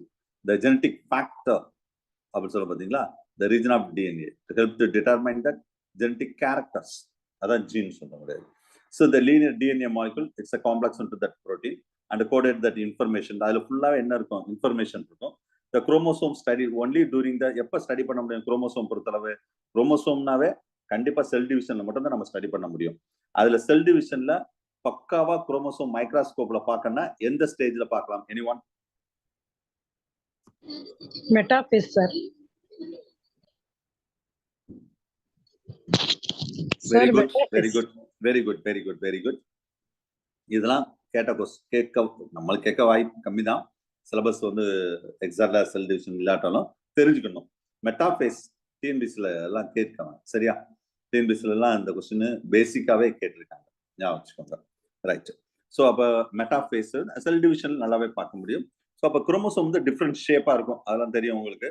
நான் தனியாக chromosome topic வரும்போது அதை பற்றி ரொம்ப டீட்டெயிலா. So as a result of mitosis, meiosis, that everything will be cell will be division will be takes place. Chromosome will be also division will be takes place. So the source of the genetic variation சொல்லும்போது genetic variation னா அந்த பண்பு genetic variation எப்படி என்ன ரீசனால genetic variation நடக்கும்னா maybe gene mutation or chromosomal aberration. Chromosomal aberration தான் அது non disjunction. யூஜில கேட்ட கொஸ்டின் சார் இதெல்லாம் நான் அப்படியே நான் கிளாஸ்ல சொன்னேன்.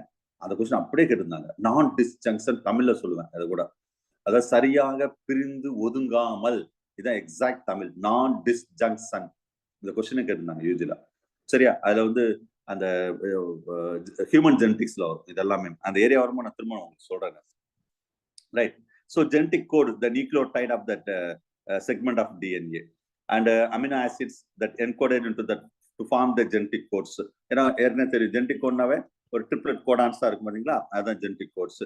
இது ஒவ்வொரு இது ஃபுல்லா எங்க the information for the DNA அது to mRNA, அதான் transcription process. I working of gene அப்படின்னு பார்க்கும்போது அது the synthesis of the protein with the help of the tRNA and rRNA, அது மூலம் அடுத்தடுத்த வேலைகளை செய்யக்கூடியது. சரியா? சரி, the field of genetics அப்படின்னு பார்க்கும்போது இது ஃபுல்லாவே இன்ட்ரோடக்ஷன் தான் சார்.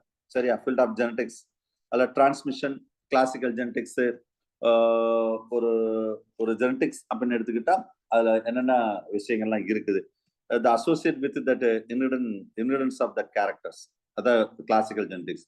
மெண்டலியன் ஜெனடிக்ஸ்னா ஏன்னா ஜெனடிக்ஸ்லேயே நிறைய டைப் இருக்கு, அதுக்காக இதை சொல்ல வர்றாங்க. சரியா? மெண்டலியன் ஜெனடிக்ஸ்னா study about the qualitative and quantitative inheritance of character, அதான் மெண்டலியன் ஜெனடிக்ஸ்.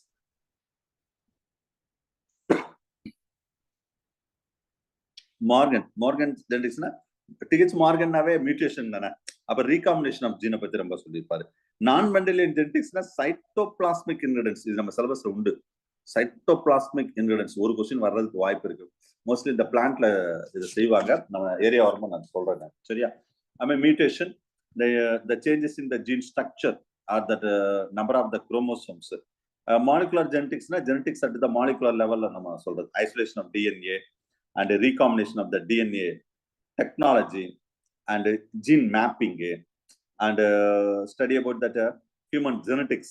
இது ஃபுல்லாவே மாலிகுலர் ஜெனடிக்ஸ்ல வரக்கூடியது. அது பயோ மெட்ரிக்கல், இது வந்து பாப்புலேஷன் ஜெனடிக்ஸ் நம்ம சிலபஸ்ல சொன்ன பாத்தீங்களா, easy to affect that gene in that populations, அதை பத்தி படிக்கக்கூடிய விஷயங்கள். சரியா? Right. So next the genetic in that relation to that other science. ஜெனடிக்ஸ்ல அந்த பேஜ் நம்பர் 12 ஃபிகர் நம்பர் 4 அதுல ஃபுல்லா ஒரு டீடைல் சொல்லிருப்பாங்க பாருங்க.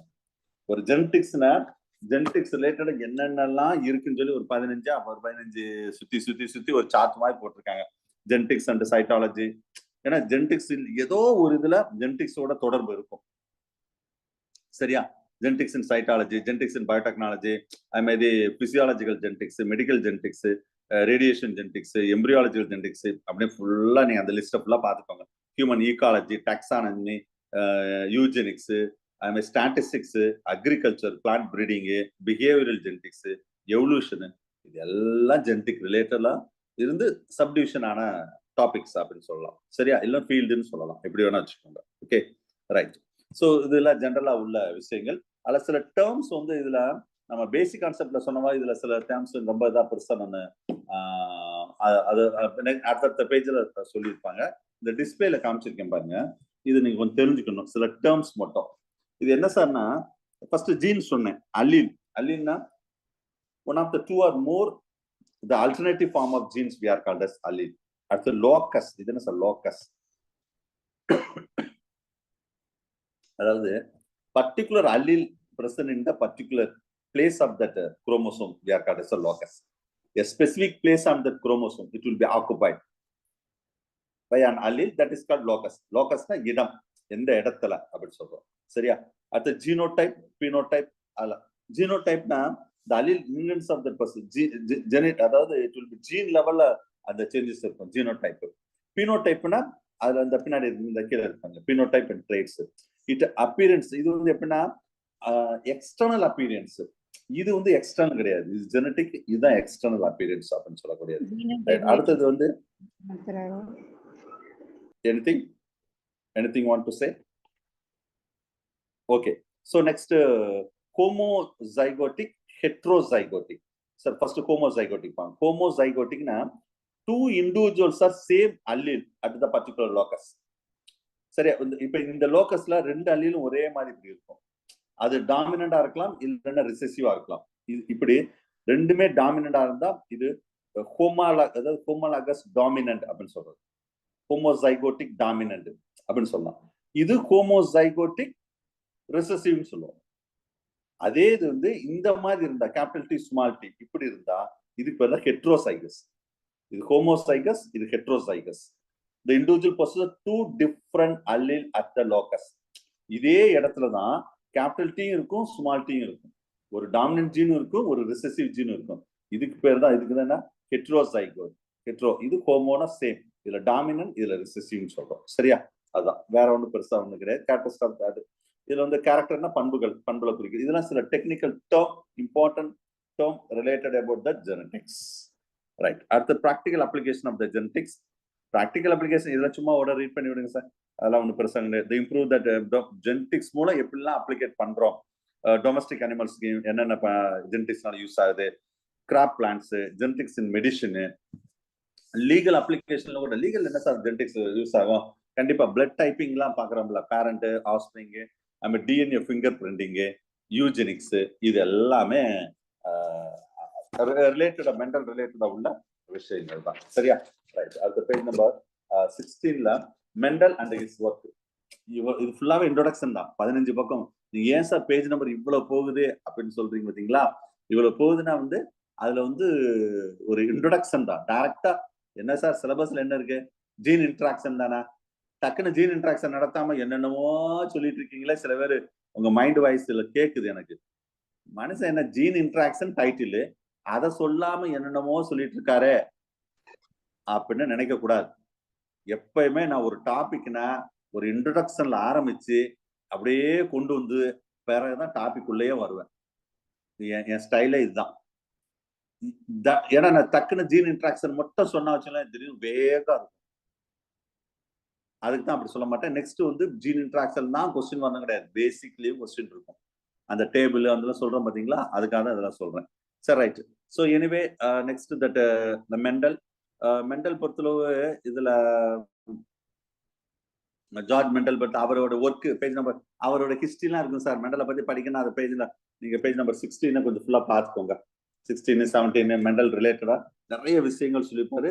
ஏன்னா ஜீன் இன்ட்ராக்ஷன் சொன்னாவே மெண்டல் சொல்லாம நம்ம போக முடியாது பாத்தீங்களா. அதுக்காக மெண்டல் சொன்ன விஷயங்களை கொஞ்சம் டீட்டெயிலா இங்க சொல்லி, இவரோட father of genetics. he conduct that experiment particularly in the pea plant. சரியா? பீ பிளான்ட்ல தான் ஒரு நிறைய எக்ஸ்பெரிமெண்ட் ஃபுல்லாவே இதுல செஞ்சாரு. he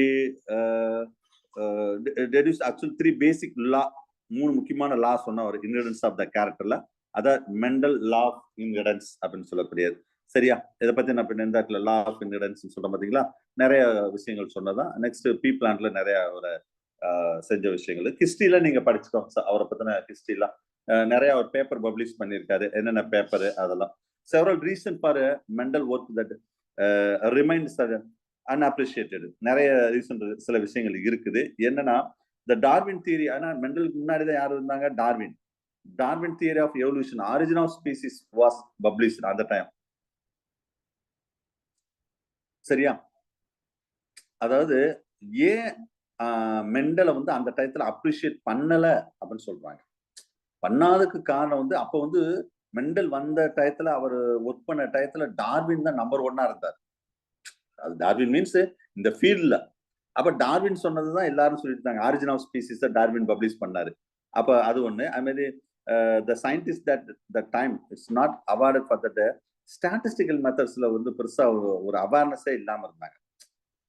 மத்தவங்களுக்கு இவர் ஃபுல்லா மெண்டல்லாம் ஃபுல்லா ஸ்டாட்டிஸ்டிக்ஸ் மெத்தட் தான் யூஸ் பண்ணாரு. என்னன்னே மத்தவங்களுக்கு என்னன்னே இதை பத்தி தெரியல. அதுமாதிரி Mendel study that contrasting parts of the characters it exhibit that discontinuous variation பத்தி நிறைய விஷயம் சொன்னாரு. அதுவும் பெருசா அது எடுபடலாம் அப்ப அந்த time. But pre Mendelian experiment அதெல்லாம் நீங்க பாத்துக்கோங்க. மெண்டல் எக்ஸ்பெரிமெண்ட்னா 7 different parts of that contrastic characters. அவர் மெயினா செஞ்ச விஷயங்கள் அதுதான். சரியா? எஸ், இதான் 7 parts of the contrastic characters. சரியா? அந்த 7 parts of the contrastic character இந்த ஒரு 7 ரெட் கலர்ல மென்ஷன் பண்ணியிருக்கேன் பாருங்க. இந்த கேரக்டர் தான் different parts, 7 different parts of the contrasting characters in the garden pea plants. He considered the only one pair at a time. சரியா? ஒரு தடவை அவர் சும்மா வந்து அதை படிக்கிறேன் இதை படிக்கிறேன் அப்படிலாம் இருக்க மாட்டார். அதை அந்த டெஸ்ட் பண்றேன், இந்த டெஸ்ட் பண்றேன், அந்த ஸ்டடி பண்றேன். ஒரு டயத்துக்கு ஒரு இது மட்டும் தான் இருக்கு. ஏன் இந்த மாதிரி நிறைய ரீசனால தான் மெண்டல் வந்து ஒரு பெரிய சக்சஸ்ஃபுல் பர்சனா இருந்தார். மெண்டல் சக்சஸ்ஃபுல்லா ஒரு பர்சனா இருந்ததுக்கு காரணமே இங்க ஒரு லிஸ்ட் அவுட் பண்ணியிருக்கேன் பாருங்க. இதுதான் மெத்தட் ஆஃப் ஒர்க்கிங். அவர் செஞ்சது reason for Mendel success. Mendel success ஆனது காரணம் தான். நீங்க சக்சஸ் ஆகிறதுக்கு காரணங்கள் நிறைய இருக்கு. அவர் மெண்டல் மாதிரி தான் நீங்களும் ஒர்க் பண்ணணும். So method of working, the study of one character at one time. அதான் அவரோட ஸ்பெஷல். ஒரு இடம் ஒரு ஸ்டடி பண்ணா அந்த ஒரு கேரக்டர் மட்டும் தான் பண்ணுவாரு. வேற கேரக்டர் அதை பத்தி திங்க் பண்ண மாட்டார். அப்பதான் அது பர்ஃபெக்டா பண்ண முடியும். பிஜி அசிஸ்டன்ட் ஆகணும், பிஜிக்கு படிக்கணும்னா பிஜி மட்டும் தான் படிக்கணும். பிஜிக்கு படிச்சுட்டு இருக்கும் போதே டிஎன்பிசி கால்ஃபர் பண்ணிட்டாங்களேன்னு சொல்லி டிஎன்பிசிக்கும் படிக்கிறது, அங்கேயும் படிக்கிறது கிடையாது, பிஜியும் படிக்கிறது கிடையாது. வீட்டுல நான் டிஎன்பிசி படிச்சுட்டு இருக்கேன் அப்படின்னு சொல்லிட்டு ரெண்டுலயும் கோட்டை விட்டுட்டு இருப்பாங்க. சக்சஸ் எப்படி கிடைக்கும்? மெண்டல் அப்பயே சொல்லிட்டாரு, ஒரு கான்சென்ட்ரேட் பண்ணா ஒண்ணுதான். சரியா? சில பேர் ஒரு டார்கெட்டை பிக்ஸ் பண்ணுங்க. சும்மா சில பேர் என்ன செய்யணும் தெரியுமா? வீட்டு வேலையெல்லாம் செய்யணும், ஸ்கூலுக்கும் போகணும், மற்ற வேலையும் பார்க்கணும், பாஸும் பண்ணணும். ஏதாவது அது மாதிரி ஃபங்க்ஷன், அது சொல்லணும். ஏகப்பட்ட ஃபங்க்ஷன், வீட்டுல நடக்கிற ஃபங்க்ஷன், சொந்தக்காரங்க, அந்தக்காரங்க, தெரிஞ்சவங்க, தெரியாதவங்க, எல்லா ஃபங்க்ஷன் அட்டன் பண்ணோம். ஆனா பிஜிஎஸ்டன் மட்டும் வேணும். அது எப்படி கிடைக்கும்? சரியா? ஸோ ஏதாவது ஒன்று சாக்ரிஃபைஸ் பண்ணணும். மெண்டல் நிறைய சாக்ரிஃபைஸ் பண்ணியிருக்காரு, ஞாபகம் வச்சுக்கோங்க. He carried that experiment up to F2 generation வரைக்கும். அவர் நிறைய F1 F2 ஜெனரேஷன் வரைக்கும் அவர் கேரிட் பண்ணியிருக்காரு. He maintain the statistical record, அது ஒரு பெரிய விஷயம். And select the parent. இந்த பிளான்ட் வந்து ஃபுல்லா பியூர் பிரீடா செலக்ட் பண்ணார். அதான் method of working. Selection of material பார்க்கும்போது கார்டன் பி தான் அவர் செலக்ட் பண்ணார். இந்த வின்சன் இருக்குல்ல, கார்டன் பி, அது வந்து கார்டன் பி தான் அவர் செலக்ட் பண்ணாரு. அதுல பர்டிகுலரா இந்த ஆனுவல் பிளான்ட், கார்டன் பி உங்களுக்கு தெரியும், annual plant, short life cycle தான். செல்ஃப் பாலினேஷன், பியூர் லைன், அதெல்லாம் யூஸ் பண்ணாரு. அதுமாதிரி செலக்ஷன் ஆஃப் ட்ரெயின்ஸ் அப்படின்னு சொல்லும் போது இந்த போட்டு பார்த்தீங்களா, ட்ரெயின், செலக்ஷன் ஆஃப் ட்ரெயின் மொத்தமே இதெல்லாம் கேட்கலாம். 7 pairs ஆஃப் த கான்ட்ராஸ்டிக் கேரக்டர். அதான் page number, I think page number 18 நினைக்கிறேன். 18ல ஒரு டேபிள் கொடுத்துருப்பான் பாருங்க. அதை நான் கொஞ்ச நேரம் முன்னாடி ஒரு டேபிள் காமிச்சல, இதுதான் அந்த 7 கேரக்டர்ஸ். சரி, இது கூட கொஸ்டின் வரலாம். ஏதோ ஒரு கேரக்டர் கொடுத்துட்டு இது எது டாமினன்ட், எது ரிசெசிவ் அப்படின்னு கேட்டுருவாங்க. இப்ப சீடோட ஷேப் ரவுண்ட் டாமினண்டா, ரிங்கிள்டு டாமினண்டா, இந்த மாதிரி கூட கொஸ்டின் பேசிக்கா நான் கேட்பேன் சார். டிஆர்பில கேட்கறாங்களோ இல்லையோ, ஏன்னா நான் வந்து ஒரு குறிப்பிட்ட போர்ஷன்ல 50 கொஸ்டின் எடுக்கணும்னா மெட்டீரியல் நூக்கன் காணர் நான் எடுத்துருவேன். நீங்க மெட்டீரியல் சரியா படிக்கணும்னா கொஸ்டின் அவுட் ஆயிடும், நான் வச்சுக்கோங்க. சும்மா நான் ஈஸியாலாம் கொஸ்டின் இருக்காது, நீங்க நினைக்கிற மாதிரிலாம் கொஸ்டின் இருக்கு. ஜெனடிக்ஸ் எல்லாம் பாருங்க, அப்படியே ரொம்ப வித்தியாசமா இருக்கும். அதுல இந்த சில சம்முலாம், கலர் பிளைண்ட்னஸ், ஹீமோஃபிலியா, அது மாதிரி பிளட் குரூப் சம்மு பாருங்க, டிஃப்ரெண்டான சம்லாம் பார்ப்பீங்க. அது நடத்தும் போது சொல்றேன் நான். சரி, ஓகே. ஸோ இந்த டேபிளை பார்த்துக்கோங்க நீங்க, டாமினன்ட் எது இதெல்லாம், ரிசெசிவ் எது இதெல்லாம் சொல்லி. அடுத்த கிராசிங் டெக்னிக்ஸ் பொறுத்தளவு த செல்ஃப் ஃபர்டிலைசேஷன், மோஸ்ட்லி அவர் செல்ஃப் ஃபர்டிலைசேஷன் ஃபுல்லாவே ப்ரிவென்ட் பண்ணார் சார். சரியா? To prevent the self fertilization, emasculation of the plant, அதாவது ஆந்தரை ரிமூவ் பண்றது emasculation, to avoid the cross pollination. Plant வந்து the parental gen P-na P1 என்ன மீனிங்னா parental generation crossed into the F1 F2 அப்படினே படிப்போம். F1 என்னன்னு என்னன்னு தெரியாது ரொம்ப பேருக்கு. filial generation அப்படின்னு அர்த்தம். அது என்ன சார் filial அப்படின்னு சொன்னாவே offspring அர்த்தம். ஞாபகம் வச்சுக்கோங்க. offspring என்னன்னு கேட்றாதீங்க. I mean self fertilization maximum F1க்குள்ள தான் self fertilization செய்வார். இப்ப உங்களுக்கு தெரியும், capital T small T F1 generation என்ன கிடைக்கும், கேபிட்டல் டி ஸ்மால் டி. அப்ப இது அப்படியே செல்ஃபாவே என்ன செய்வாரு, அடுத்த கிராஸ் பண்ணாதான் இது F1, இது F2 கிடைக்கும் நமக்கு. ஞாபகம் வச்சுக்கோங்க. சரியா? அது ஃபுல்லாவே மென்ஷன் பண்ணியிருப்பாங்க, அதை நீங்க பார்த்துக்கோங்க. மெண்டல் அது வந்து பிளான்ட் ஹைபிரிடைசேஷன், அந்த பிளான்ட் ஸ்பீசிஸ்ல நிறைய பிளான்ட் ஹைபிரிடைசேஷன் எக்ஸ்பெரிமெண்ட் நிறைய செஞ்சிருப்பாங்க. ஓகே. மற்றபடி பேஜ் நம்பர் 19ல அந்த மெண்டல் ப்ரொசீஜர்னு இருக்கு பாருங்க, அதெல்லாம் நீங்க சும்மா லைட்டா ரீட் பண்ணிக்கோங்க. Establish the pure line, I mean the crossing the procedures, அந்த கலெக்ஷன் ஆஃப் டேட்டா, ஏன்னா அதுலலாம் அவர் இம்பார்ட்டன்ட் கொடுத்துருந்தார், அப்சர்வேஷன்ஸ் அது எல்லாமே. சரியா? Mendel it's refers by the result. அவர் எப்படி ரிசல்ட்டை ப்ரொடியூஸ் ரெஃபர்ஸ் பண்ணார்னா, பேரண்ட் ஹைபிரிட், அதுல mono hybrid, di hybrid, tri hybrid, poly hybrid, அந்த மாதிரி நிறைய விஷயம் சொன்னார். அப்ப Mendel studied about that inheritance 7 parts of the characters in that pea plant. Page number 20ல இருக்கும் பாருங்க. ஏற்கனவே அங்கேயும் சொல்லியிருக்கேன், அந்த 7 pair என்னென்ன இதெல்லாம் அப்படின்னு சொல்லி ஒரு பேஜ் நம்பர் 20ல இருக்கு. இங்கே நீங்க பார்க்கணும்னா பி பிளான்ட் இல்ல, இதான் 7 கேரக்டர். மெண்டல் கடைசியில கன்க்ளூஷன் என்ன வரணும்னா, இந்த genetic characters are controlled by, கடைசி எல்லாம் இந்த இதுல 7 கேரக்டர் அதை அனலைஸ் பண்ணி ஒரு ஃபைனல் ஒரு கன்க்ளூஷன் என்ன சொல்றாங்கன்னா, ஜெனட்டிக் கேரக்டர் ஃபுல்லா கண்ட்ரோல் பண்றது யாருன்னு கேட்டா யூனிட் தான், ஒரு ஃபேக்டர் தான் கண்ட்ரோல் பண்ணுது. ஆர் யூனிட்னு சொல்றாரு, or unit factor, or determining agent. Gene அவர் சொல்ல தெரியல, வேற ஒண்ணும் கிடையாது அந்த டைப்ல. So these factors are independent entity. So one member of the pairs factor it's அந்த ஃபேக்டர்னா ஒரு மெம்பர் வந்து டாமினண்டா இருக்கு, இன்னொரு மெம்பர் ரிசெசிவா இருக்கு அப்படின்னு சொல்ல வர்றாரு. சரியா? Right. So next Mendel law. Mendel law என்னென்ன லா இருக்குன்னு பாருங்க. த பிரின்சிபிள்ஸ் ஆஃப் தட் இன்ஹெரிடன்ஸ்ல the unit factor in pairs அப்படின்னு சொல்லக்கூடியது ஃபர்ஸ்ட். மெண்டல் லால நிறைய லா சொல்லியிருப்பாங்க. சரியா? இதுல மெயினா வந்து ஃபர்ஸ்ட் யூனிட் ஃபேக்டர்னு அவர் சொல்லுவார், ஜீன்னு சொல்லவே மாட்டார். ஞாபகம் வச்சுக்கோங்க, நீங்க ஃபேக்டர்னாவே ஜீன் அர்த்தம். So the genetic characters are controlled by a unit factor அப்படின்னு சொல்லியிருப்பாரு. அதுமாதிரி இது டாமினன்ட் அண்ட் ரிசெசிவ். நான் ஏற்கனவே சொல்லிட்டேன், டாமினன்ட் எது, ரிசெசிவ். இப்போ கேபிட்டல் இது வந்து போத் வில் பி டால்னு வச்சுக்கோமே, அவர் வந்து கேபிட்டல் டி, இது டாமினன்ட். ஸோ அப்ப two unlike the unit factors are single characters. அது வந்து நம்ம வந்து ரெண்டு அன்லைக் அப்படின்னு சொல்றது. அன்லைக் கேரக்டர்னா இது ரெண்டு டாமினன்ட், இதே இது வந்து இப்படி வருது, இதுல வந்து பர்டிகுலரா கேபிட்டல் டி ஸ்மால் டி இப்படி வருதுன்னு வச்சுக்கோங்களேன், இதுதான் ஹைபிரிட்னு சொல்றாரு. இதுல கிடைக்கக்கூடியது ஹைபிரிட் அப்படின்னு சொல்றது கிடையாது. அதான் டாமினன்ட், இது ரிசெசிவ், இது ஹைபிரிட். அதுமாதிரி செக்ரிகேஷன், த ஃபார்மேஷன் ஆஃப் கேமெட்ல செக்ரிகேஷன், பிரிதல் அப்படின்னு சொல்லக்கூடியது. A paired unit factors will be separated. Okay, அத segregation அப்படின்னு சொல்லக்கூடியது. இதுல மெயினா again that rebirth of the Mendelian geneticsல நிறைய Fleming to describe the behavior of the chromosome பத்தி செல் டிவிஷன்ல அவர் சொன்னதை Fleming டீட்டெயிலா சொல்லிருப்பாரு. I mean ஈகோ டிவிரிஸ், இது நான் ஏற்கனவே சொன்னதான். இந்த 3 பேரு மெண்டல் சொன்னதை ரீடிஸ்கவர் பண்ணவங்கள முக்கியமான இந்த 3 பேரு இவங்க தான். யாரு? Ego de Vries, curl கான்சன் and டாஸ்மன். இந்த 3 பேர் தான். சரியா? இதுல மோனோஹைபிரிட் ஃபர்ஸ்ட், அவ்வளவுதான். இதுல பேஜ் நம்பர் 21 வரைக்கும். 22ல வந்து ஃபர்ஸ்ட் இதுல மோனோஹைபிரிட் டெஸ்ட் நம்ம இதுல பார்ப்போம். மெண்டல் லா. ஓகே, மெண்டல் லால law of segregation, law of dominant and law of independent assessment, மொத்தம் 3 லா இருக்கு சார். சரி, அது பின்னாடி வரும், நான் இது பின்னாடி வரும் நான் சொல்றேன், மெண்டல் லா வரும்போது சொல்றேன். ரைட். ஸோ இதுல இதுதான் வந்து ஆக்சுவலா வந்து மோனோஹைபிரிட். இதெல்லாம் நீங்க லைட்டா சொன்னாலே போதும், உங்களுக்கு ஈஸியா புரியும். இதுல பெருசா நான் எக்ஸ்பிளைன் பண்ண வேண்டாம்னு நினைக்கிறேன். இருந்தாலும் நீங்க என்னென்ன விஷயங்கள் இதுல இருக்கு அப்படின்னு மட்டும் நீங்க பாத்துக்கோங்க மோனோஹைபிரிட் பொறுத்தளவு. சரியா? ரைட். மோனோஹைபிரிட்னா ஒரே ஒரு கேரக்டர் மட்டும் எடுத்துக்கிறார், ஹைட், அவ்வளவுதான். சரியா? Monohybrid cross law of segregation. இதுல வந்து கேபிட்டல் டி இது வந்து dominant, small T it's recessive. இதுல கேபிட்டல் டி ஸ்மால் டி வந்து இட்ஸ் ஹைபிரிட். அப்ப இவங்க வந்து இவங்க கேமிட். சரியா? கேமிட் ஃபிஷ் பண்ணா நம்மளுக்கு என்ன கிடைக்குது?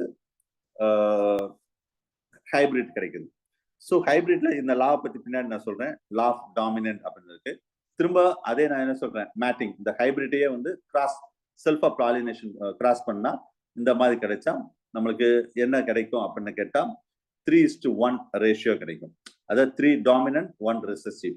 3 வந்து என்னது டால், 1 வந்து டுவார்ஃப் கிடைக்கும். இது பீனோடைபிக் ரேஷியோ.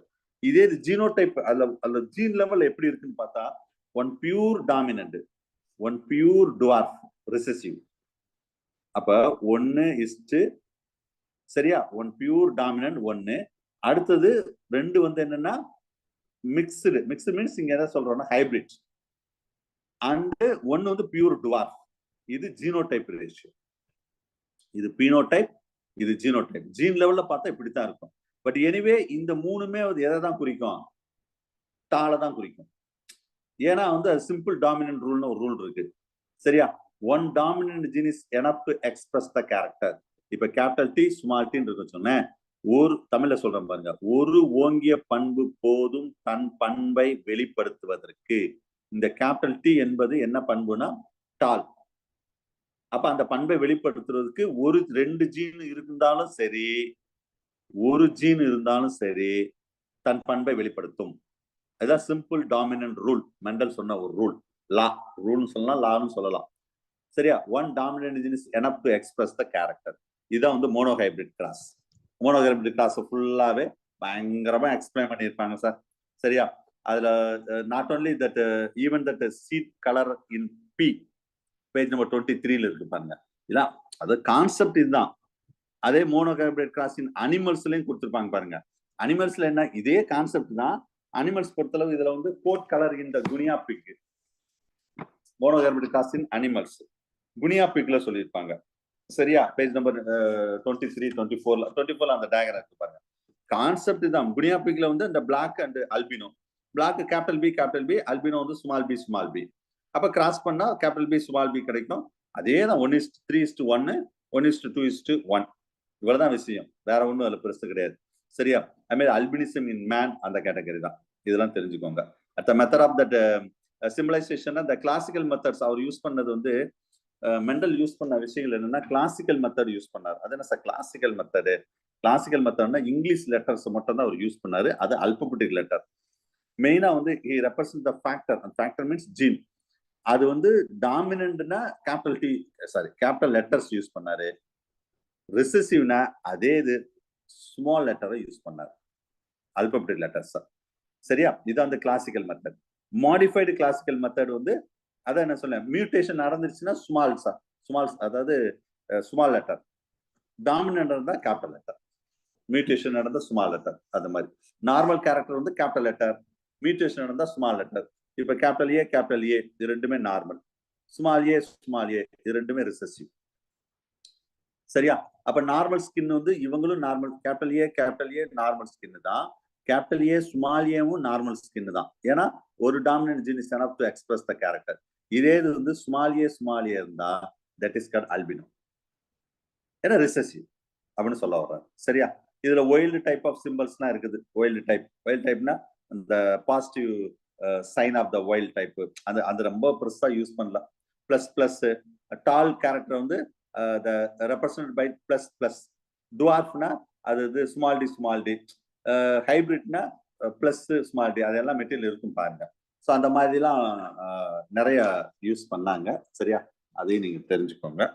Next genetic terminology. இது நான் ஏற்கனவே சொல்லிட்டேன். ஜெனட்டிக் டெர்மினாலஜில what is mean by gene என்ன அப்படின்னு பார்த்தோம். அதான் factor or determinant. I mean allele என்ன, அல்லிலோமார்ஃப்னு என்ன, the gene that govern that various same character to occupy that corresponding locus of that homologous chromosome, we are going to say allele. It's a belongs to that one another and so two alternative factor தான் நம்ம allelomorphic parents சொல்றோம். locus இல்ல technical term தான் sir, நம்ம பார்த்துட்டோம். இது எல்லாமே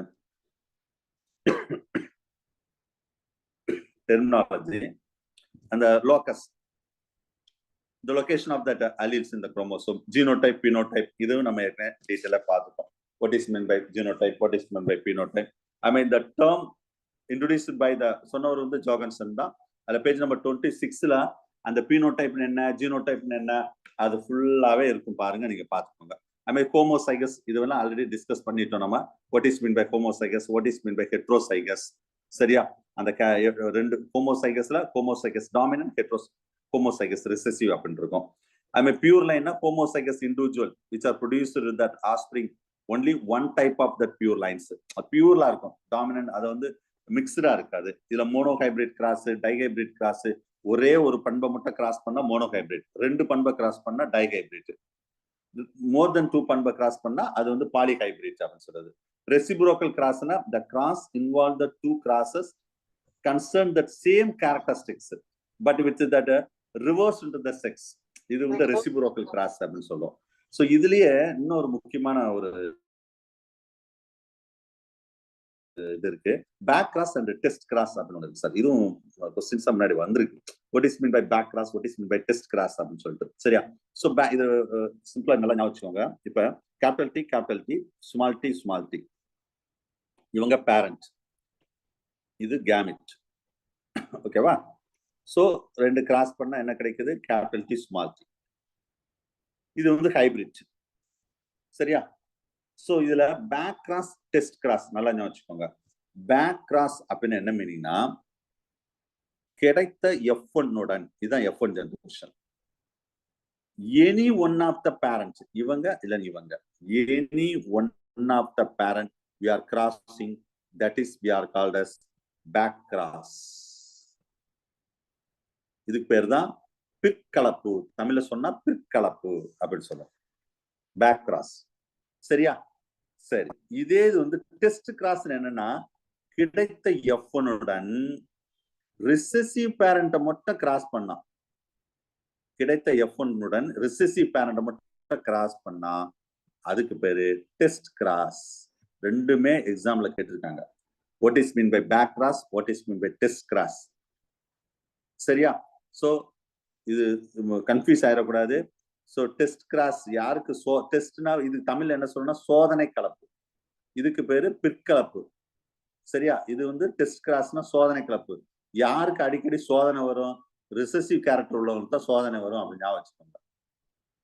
சரியா? சோதனை கலப்புன்னு சொல்லக்கூடிய டெஸ்ட் கிராஸ், இது மைண்ட்ல வச்சுக்கோங்க, அதுக்காக சொன்ன, வேற ஒண்ணும் கிடையாது. மற்றபடி வேற என்ன technical method to gamete type or geno டைப்பா செக்கர் போர்டு யூஸ் பண்ணுவோம். செக்கர் போர்டு உங்களுக்கு தெரியும்ல, இந்த மாதிரி, இது பேர் செக்கர் போர்டுன்னு சொல்லக்கூடியது. புன்னட் ஸ்கொயர் பேஜ் நம்பர் 28ல கூட இருக்கும். அது வந்து செக்கர் போர்ட் புன்னட் ஸ்கொயர்னா அந்த அந்த போர்டை யூஸ் பண்றாங்க, இந்த மாதிரி போர்டை யூஸ் பண்றது ஈஸியா ஐடென்டிஃபை பண்றதுக்காக சொல்லியிருப்பாங்க. ஃபோர்க் லைன் மெத்தட்னு ஒன்று இருக்குது, இது கூட ரொம்ப யூஸ் பண்றது கிடையாது. செக்கர் போர்டு மெத்தட் தான் ரொம்ப டீட்டெயிலா இதெல்லாம் சொல்லியிருப்பாங்க. Okay, right. So these are the important points regarding that. Mendel சொன்ன விஷயங்கள்ல அதுல பேசிக்கான விஷயங்கள் மட்டும் தான் நம்ம பார்த்துருக்கோம். இன்னி law of Mendel of inheritance வந்து நம்ம பார்க்கல, பேஜ் நம்பர் 29. சரியா? ஸோ ஆக்சுவலா வந்து இது வரைக்கும் நம்ம பார்த்துருக்கோம். இன்னும் நம்ம சிலபஸ்க்குள்ள போகல. என்ன சார் பேஜ் நம்பர் 29க்கு வந்துட்டீங்க, இன்னும் சிலபஸ்க்குள்ள போகலன்னு சொல்றீங்களே? இன்னிதான் சிலபஸ்க்குள்ளே போக போறோம். அப்போ 1.5 மணி நேரம் நடத்திருக்கீங்க, இன்னும் சிலபஸ்க்குள்ளே போகலன்னு சொல்லக்கூடாது. அப்போ இவ்வளவு நேரம் படிக்கிறதெல்லாம் வேஸ்டான்னு சொல்லக்கூடாது. சரியா? ஸோ இது எல்லாமே பேசிக்கான விஷயம் தான். பேசிக்லயே வந்து இந்த இதுலயும் கொஸ்டின்ஸ் எல்லாமே வரும். நீங்க அதுக்கு பேசிக்கான விஷயம் தான் படிக்காம இருக்கக்கூடாது, அதை ஞாபகம் வச்சுக்கோங்க. சரியா? ரைட். ஸோ இப்ப பேசிக் தானே சார், இப்ப நடத்துறது ஃபுல்லா பேசிக் தானே அப்படின்னு சொல்லி லெஃப்ட் சார் கொஞ்சம் வெயிட் பண்ணுங்க. பேசிக் தானே அப்படின்னு சொல்லி இந்த ஏரியால படிக்க தேவையில்லையா அப்படின்னு நினைக்கூடாது. பேசிக்ல இருந்து கொஸ்டின் வந்துடும். அது கொடுமை என்னன்னா, போன வருஷம் ஃபுல்லாவே பேசிக்ல இருந்து தான் கொஸ்டின் வந்தது. போன வருஷம் கொஸ்டின்ல லாஸ்ட் இயர் டிஆர்பில. ஸோ அதுக்கு தான் என்ன சொல்றேன்னா, பேசிக் விஷயத்தையும் நல்லா பார்த்துக்கணும். அடுத்து நம்ம அந்த டாபிக் வரும்போது ரொம்ப டீட்டெயிலா நம்ம பார்த்துக்கலாம். Okay sir, right. 1 minute.